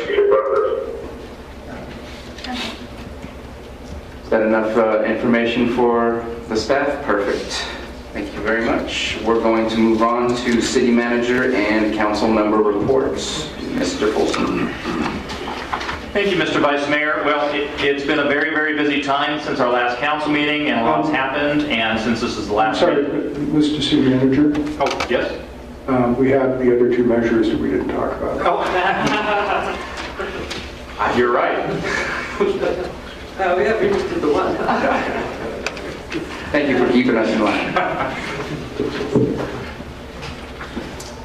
Well, there's not really a ton to talk about with the other two measures, but Measure W did pass. That is for the appointment of the city clerk. The city clerk is still an the existing city clerk is an elected person. She still has 2 years, I believe, left on her election, so she will be fulfilling her responsibility through the 2 years, and then at that point, the position will be an appointed position. It will not be up for re-election. So there's no additional steps that are necessary. That's just a clarification for everyone. The city treasurer position did not pass. So I'm going to interpret that the public was very pleased with the job that Chris Becknell, the city finance director, and myself have been doing for the position, and that's why they, anyway, there's nothing else that I think is what it is they think that there's some oversight here from the community, and they're not realizing that since I've been on city council, I think it was 2 years after I was on city council, we have not had a treasurer since then. You know, so they're just, I don't think they understand that there is nobody from the public stepping up that's qualified to do it. I just don't think they understood that. We didn't push that one enough, I think is what a lot of it was. City clerk, I think everybody kind of understands that city clerk position, but I just don't think people realize how important that treasurer position is. Yeah, so that position will be back up for election in 2 years. All right, and that concludes my report. Unless there's anybody need to discuss anything for those two measures, I'm going to open it back up to the public since we didn't add those two measures. Anybody want to talk about the clerk or the treasurer? And bringing it back, you have direction. City manager report, Mr. Folsom. All right, so again, it's been very busy, so I've got a fairly lengthy report for you. Congratulations to new council members and returning council members, Nick, Joyce, and Phil. Get ready for a busy 2017. We're going to have a lot to get accomplished next year, and I'm looking forward to working with all of you on that. Measure V, I just want to thank the council, the city staff, the road ad hoc committee, the Citizens for Measure V advocacy group, the voters of Clearlake for getting this measure passed. It's been a long time coming, and I really think this is going to be the catalyst to moving Clearlake into just a whole new league and getting changing the image of Clearlake and just taking us to the next level. League of Cities. There is a League of Cities meeting for mayor and new council members. And I just misplaced where it is. It's in here it is. It is in January the 18th through the 20th. So if anyone's interested, please see me later and we'll talk about that. What's our meeting date for January? Because sometimes that falls on our meetings. Okay, so we're down. Okay. I just wanted to make sure it didn't, because there has been some times where that's fallen on our second meeting, but it's not. Okay. Yeah, our first meeting is the 12th and our second meeting is the 26th. So it's the week right between. I did attend a board meeting with Parsec, which is our self-insurance organization, last week. We have several significant workers' comp cases that are ongoing, including 3 police officers and 1 park maintenance worker. So got briefed on a lot of the things that are going on with that. Lake County Workforce Investment Board, there was a meeting this morning. For those of you who are not familiar with the Workforce Investment Board, they get a large sum of money from the federal government to try and help job seekers find new jobs and find business owners who are looking to hire new people and to place those folks all together. They are merging the Lake County, Napa County, and Marin County are all merged into one new giant workforce investment alliance. They are creating regional subcommittees, and I'm participating in that, and today was our first meeting. We, as Finance Director Chris Becknell has talked about a few times today, we are continuing to work on our strategic plan with the ad hoc committee, and we're looking forward to bringing that forward to the full council to discuss the goals on that. General plan, the draft general plan update is out for public review and comment. December 22nd is the last day for public comment, so if anyone has anything to say about that, please get your comments in so that we can have that input. We've had a number of meetings of our marijuana ad hoc committee, and we will continue to meet on this and be bringing our recommendations to the Planning Commission and the City Council as soon as we can. We had a meeting today where we talked about the dispensary ordinance, so we're primarily through that part. We still have the cultivation ordinance to get through, and then we hope to get to council as soon as we possibly can. Probably late January, early January, February, in that time frame is what we're shooting for. Airport Shopping Center. We met with our proposed shopping center developer last week, and we're pretty much hammered out the last of the details. So we're working on finalizing our purchase and sale agreement, and we're hoping to come back to the City Council in, again, hopefully in January to bring that forward and then move that project along. Walmart expansion, I had a conference call last week with our EIR consultants, and that EIR is getting close to completion. We're expecting that to be out for public review by late winter, early spring.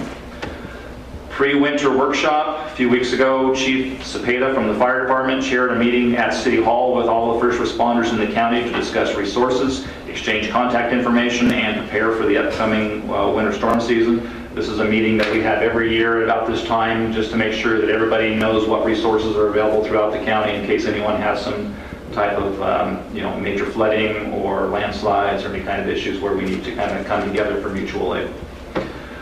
Holiday parade. Thank you to all who participated in this year's parade and tree lighting ceremony. I heard from many people who said this was the best holiday parade in many years. I participated in it, and it was a blast. I think everybody had a great time. Hopefully, everybody noticed the lights on City Hall and the snowman. We're trying to be a little bit more festive around here. Remember, we had the Halloween event, and we're trying to do more lights and be a lot more festive. Thanks to Public Works for the great job putting up the lights and the banners, and also to the Police Officers Association. They donated a lot of the decorations, so I want to put out a big thanks to them.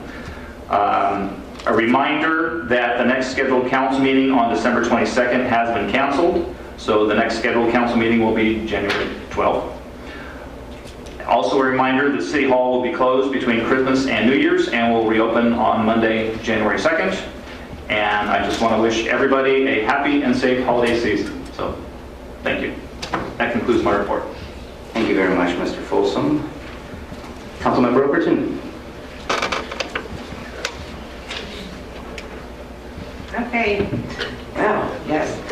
First, I'd like to thank the community for putting me back into this position. I'm sure some of you guys will like it, and some of you guys won't. But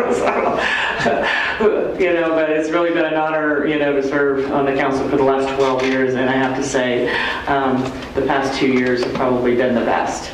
I really appreciate the council that I've been working with, and I know that our future council is going to be even better.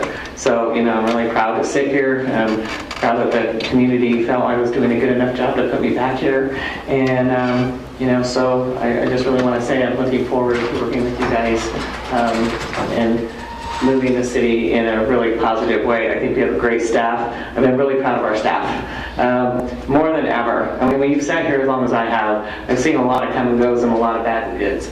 But we really have, for a change, the best council I feel, the best city staff I feel, and the best police department. all of it to come together really shows that we're moving in a really positive way. So I just want the community to know we are going to see some big changes. I really see that the next 4 years are going to be exciting. Moving forward, we have really a city manager that really has a foresight for a future, which I love, for somebody that can really think out of the box and say, we can do this. That's why he got the job in the first place, because he came in and he didn't cut our city down when we interviewed him, but he had a lot of positive ways of changing, I'll put it, giving us some opinions on how we could even, be more wonderful. So I think that really is what got me, was that he had that positive feeling, and you really showed that, and this past year has even been, just really great. It's been really a pleasure to work with you, and the staff has taken on. It's management that moves us forward. It's the management, when they think positive, moves everybody underneath them forward. So you're the leader of our city, and you've done a great job this past year. So moving on with that, I went through the Healthy Clearlake Collaborative. We're looking to having a youth summit, which Bruno's going to be heading that up, trying to do that. I think that's a great idea, because Turnaround Jim Steele and the senior centers are also working on a senior summit, because I think we all want to start getting more information out into both ages. Those are the two most important ages. And so while Bruno's working on the youth summit, I'm going to be working on helping our senior centers put a senior summit together. Robinson Rancheria has already agreed to let us use their hall. So we are looking for people that would like to help do programs with this summit. It's a whole community, county-wise. So if anybody knows anybody that they think would be a good speaker or can do an activity, we're going to be doing classes, please feel free to give me a call at the senior center, or my phone. Everybody has ours, so that we can get that put together. We're planning on having ours a new holiday, April 1st. Jim Steele says that's the holiday, so we're calling it the holiday, April 1st. That's the day that we'd like to do our summit on. So I also heard that the parade was fabulous. Sorry I could not get to it, but if I stopped what I was doing, it was going to just not get done. So I heard it was better than Kelseyville this year, which made me really proud. People went to Kelseyville, came to ours, and actually called me and said, best parade, beat Kelseyville. So, hey, kudos to our city. We're doing great, moving that forward. I want to do a special thank you. Mike Van Diver has done a tremendous amount of work for the city. Not only did he help rebuild this youth center that we have there, which he pretty much did on his own, but he has worked so hard to also do our visitor center here. And he puts in probably thousands of hours for our community, and I cannot thank you enough, Mike, for what you do. You're a great asset to us, and I really want to thank you publicly for all the efforts that you've done again this year. It's year after year he does this, so I just, you don't have very many volunteers such as Chuck down here. These guys who stick with us and really do a lot of work, to keep us going. I just can't thank you guys, both of you guys, enough for what you do for us. And of course, our VIPs, you guys are, Murray, how long have you been there? I've been in the city almost 5 years. Yeah. So we put in a lot of hours, and these are all hours that they don't get paid for. So, I think probably what Mike does, well, we would have never gotten forward, I don't think, if we hadn't had him doing a lot of that work. So, because of Mike, we're going to have a visitor center, so I really want to say thank you. I appreciate it. This weekend, Rotary dinner for our community. It is a community dinner, so come and enjoy the dinner. They normally serve anywhere from, normally between 9 and 1,000 meals, so it's a nice fun thing. My Work for the Winter program will be there if it doesn't rain. If it rains, we're going to do it the following weekend at the youth center. So we'll still have the program, it'll just be moved to another weekend. I've done it in the rain before. It's kind of not real fun to be out there for 4 or 5 hours of the rain. But if it doesn't rain too bad, we may do it, but clothes get wet and just kind of hard to be out there. So since the weather's been kind of strange, I'm not sure if it's going to happen or not. What we do Friday night, we'll know. So I want to wish you guys all a very Merry Christmas, Happy New Year. Thank you, and I'm just really looking forward to next year. I'm excited about it. So I hope you guys all are too. Thank you for your report. Councilmember Bennett. I also want to thank the community for electing me to this position. Had I known, I don't know if I would have gone for it. A lot of work goes into it. It was a rewarding experience. I thank you from the bottom of my heart. A lot of people did a lot of work for me, walking the village, walking the avenues. I hit streets I haven't hit for years, out in the park, you know. But I thank everybody, the community, and many people that are sitting in this in these chambers. I look forward to the next 4 years working with this council. I congratulate Councilman Overton and Councilwoman Overton and Councilman Harris, working with them, and I'll be with the Vice Mayor and the Mayor for the next 2 years. And I don't want to repeat everything the city manager said, but this city is on the move. And one of the biggest propulsions to our moving is the Proposition V. And it will move this community forward. It may take some time to get off the road, but it's going to happen. There was some opposition to it, but one thing about this community is that the opposition will now become part of the community and work toward the success of Proposition V. I know it. I know some of the individuals that were in opposition to it, and I know that they will now work towards making it a success. So again, thank you, and thank the community for Measure V. I keep calling it Proposition Measure V. Like I said before, I live in the avenues, and I've got to get my truck down to get it serviced within the next week or two and get a wheel alignment. Again, not much has happened since our last meeting with me, except for campaigning and the election results. The Rotary Christmas, is that the one at Burn Valley you were mentioning? That is Saturday at Burn Valley, starts at 10 o'clock, and it is awesome. And I do want to reiterate or revisit one thing that the city manager said about the Christmas parade. When I was in the Army, I was stationed for a period of time in Fairbanks, Alaska. South of Fairbanks, about 25-30 miles, was a town of North Pole, Alaska. It's really unique, running up on the internet. And that's Santa's Village. And I actually saw Santa Claus there. And I saw him the other night, along with Mrs. Claus. Santa Claus hasn't changed that much, but Mrs. Claus has got a lot younger. But they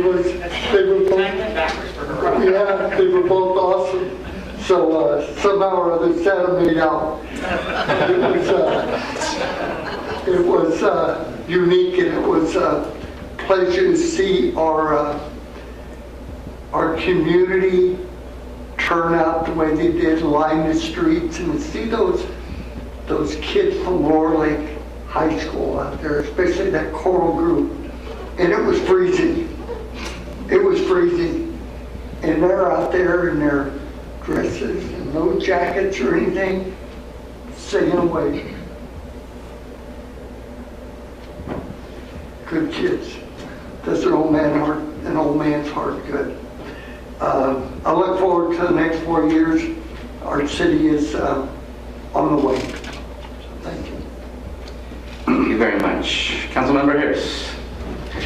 Well, I'll start by saying congratulations, obviously, to the other two elected incumbents. And the process of running for a city office or any office was very interesting for me. The one thing I've come to realize is how important it is to have a support group behind you. And there's some individuals that have really provided me a great deal of support, and without that, I don't know how. I never realized just how difficult of a process it is, but I really appreciate the support I've received from my family and from community members.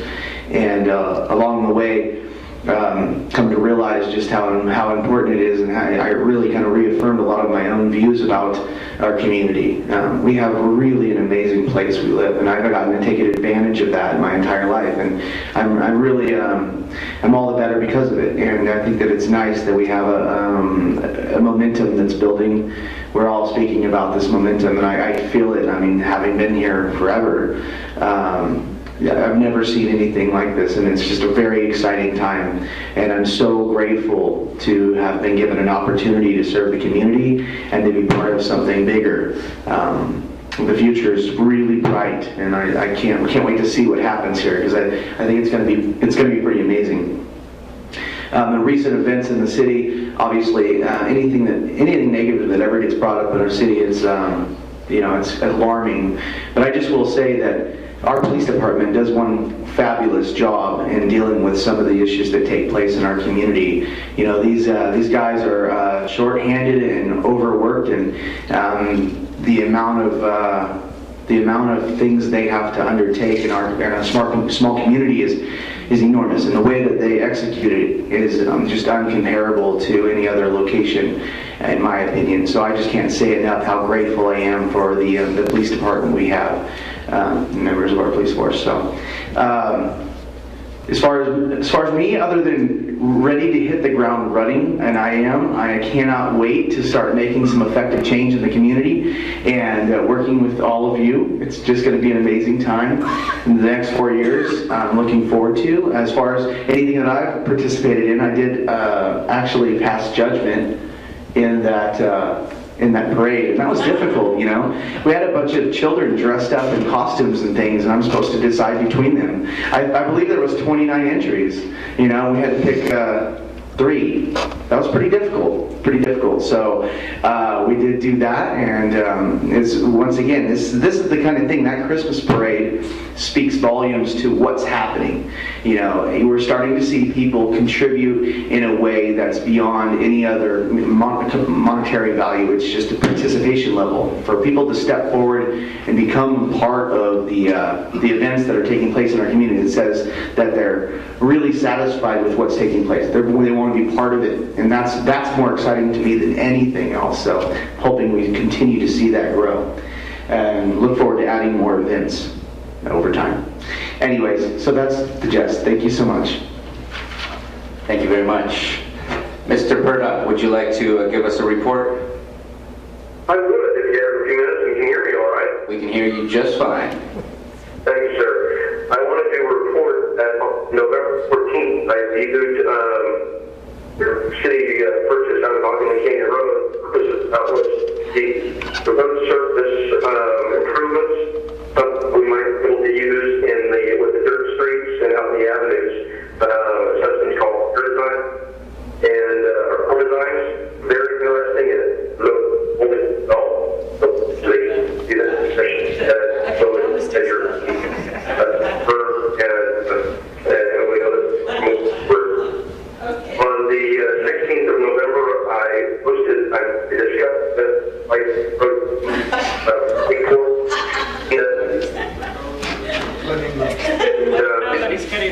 Mr. Purduck, yes. I'm going to interrupt you because you are going in and out. Are you welcome? All right. And if you would like to maybe make a brief conclusion to your report, since you are cutting in and out. All right. Well, I just wanted to thank everybody for being so supportive. I'm thankful for supportive votes on Measure B, and then we're moving forward with that. Also wanted to thank all the participants, the Christmas light parade and tree lighting, specifically the host, the Clearlake Chamber of Commerce, all the parade entries, and especially the students, musicians, and show choir. Really grateful. And I'll just cut it at that.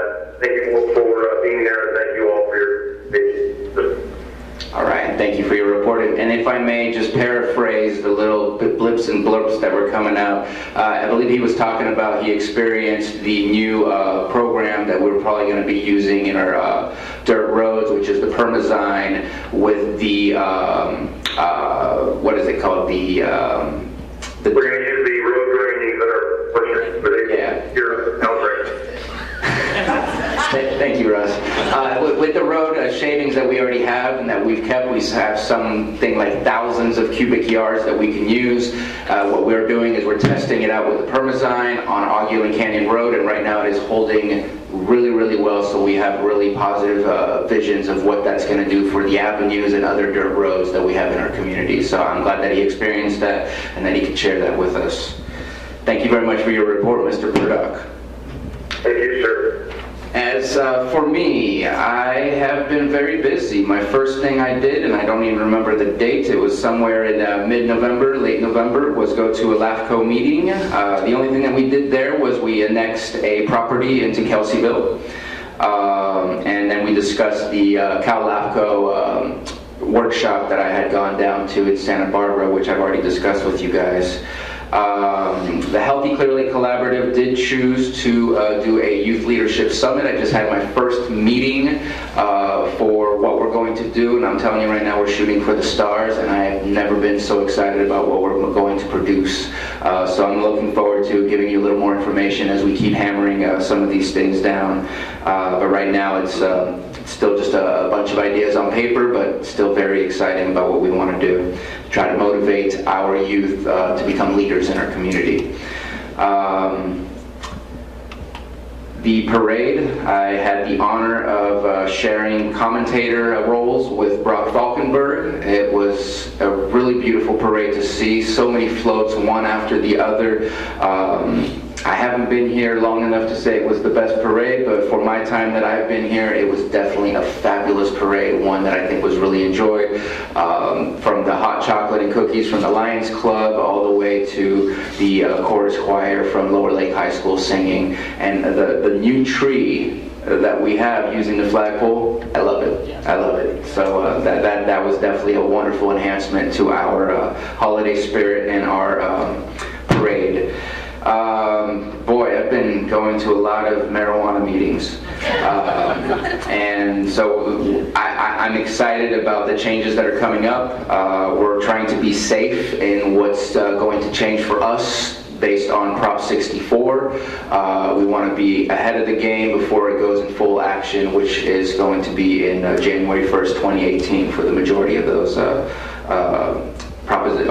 majority of those rules within the proposition. The strategic planning that has been led by Mr. Becknell has been absolutely exciting. I said this before, but the last meeting was even more so as we're looking at all the projects that we want to work on. I can't wait to put out a public document for this, because the amount of work that's going to change the city of Clearlake in the next few years is huge. And I really believe that we're going to look back and realize that there was not even a sea change, a tsunami change. Something just changed in our community, and we are going to see something really drastically different in the next few years. And part of that is to our new council members. Congratulations on keeping your seats and obtaining a seat. I'm excited to work with you guys for the next 2 years, just because of all those things that are on the strategic plan. The highlight of my being on the council is Measure V. One of the reasons I ran for council member is because I don't like sitting on the sideline. I don't like only getting 3 minutes to talk. I like to be involved in the action and in the game. And Measure V passing, that was us. That was all of us, the community. And I know that we spoke about this when we were talking about how to word and phrase Measure V for the actual proposition. We talked about that one of the biggest issues that we had in this community was mistrust in the city government. And I want to say with 68.8% that we've done something where there's belief that the public believes in us. And I think we need to really take that in. because I think that's powerful. I think that's a change that we've been looking to have for a long time, and this is the time where, to me, I was talking to somebody on the phone about this. I feel like the public that we work for, it's like the 12th man on the football team. We can't win a game without them. And the 68.8% tells me that we're going to start winning a lot more. So thank you so much, everybody, for voting for this. Congratulations to your positions, and I'm really looking forward to next year and everything that we have on our plate. So that finishes my report. And now we're going to move on to appointment of the 2017 mayor and vice mayor. Mr. Folsom, I think. I'll throw it back. I'm going to throw it back to the council. This is for you all to debate and figure out who's going to be the mayor and vice mayor going into 2017. I guess at the council, is there a nomination for mayor? Mr. Bennett. I'd like to make a nomination, and I would like to preface it with a statement that, as has been stated by all of us here, that I'm very pleased with the composition of the board, of the council, as it is right now. I look forward to working with each of us, and I think we're going to be a cohesive group. We have three with a lot of experience, myself with some experience, although I've been in work for city government for, let's just say, a lot like this experience. And Councilman Harris will hit the floor running, so he'll pick up quick. We have a lot on our plate. A lot of it was brought up by the city manager. We have the general plan, we have the strategic planning, we have the marijuana ordinances, we have the phase 1 of Austin Park, we just have everything going. We are on the edge, the precipice of moving forward. It's downhill and gaining speed. And I've given this a lot of thought since the election, and the staff that we, in the council we have now, and city staff. I would like to keep the configuration on the council that we have at this time. I do not believe using the old adage of changing the horse in the middle of the street. I think we have a good working relationship with everybody here. So for the next year at least, I think I would like to see the configuration that we have now on the council.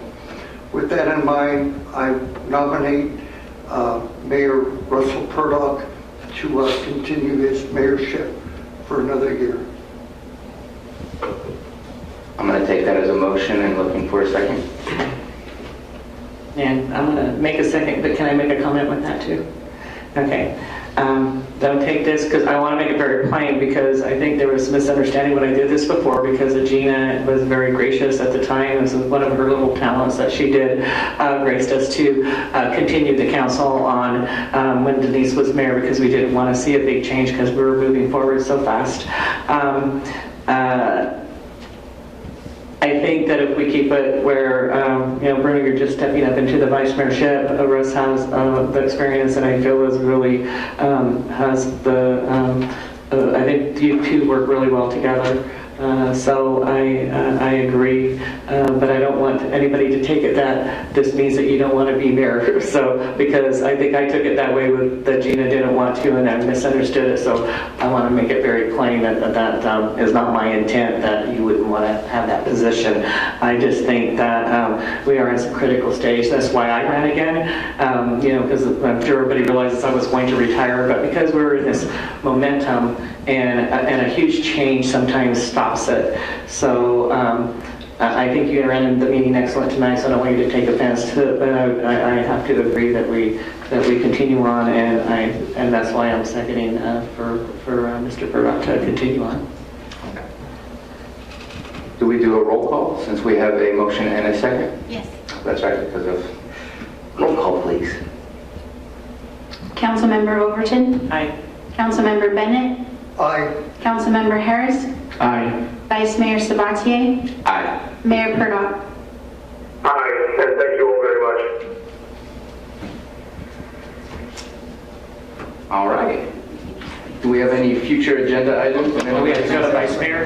Oh, I skipped. Being said, being as I just said that, I would like to nominate and continue on with Mr. Sabatier as being our Vice Mayor for this next year, because I do, as I said, think that we have a very good team with you two working together, and you guys sit on these same committees, and I just think we'd like to keep it that way. So I'd like to nominate Councilmember Sabatier for Vice Mayor. And I'd like to second that. Can I get a roll call, please? Councilmember Overton? Aye. Councilmember Bennett? Aye. Councilmember Harris? Aye. Vice Mayor Sabatier? Aye. Mayor Purdock? Aye. And we're done with that agenda item. Future agenda items, anybody would like to get consensus from the council to put something on future agendas?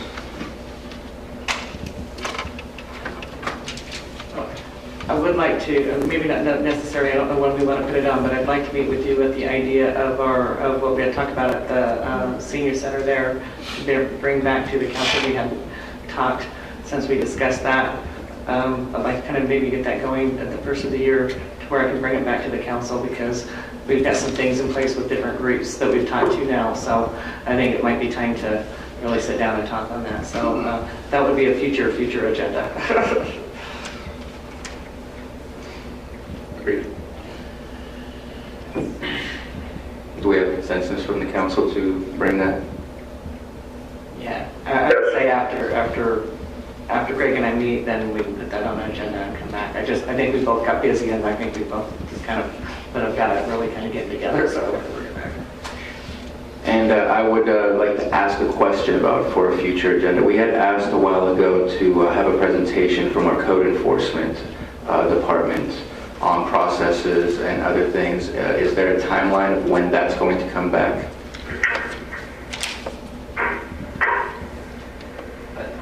I don't have a specific timeline. We can get to that probably with our strategic planning process, because that's going to be a significant part of, if that works. So like February-ish? Yeah, our code enforcement supervisor has been out for a number of weeks now.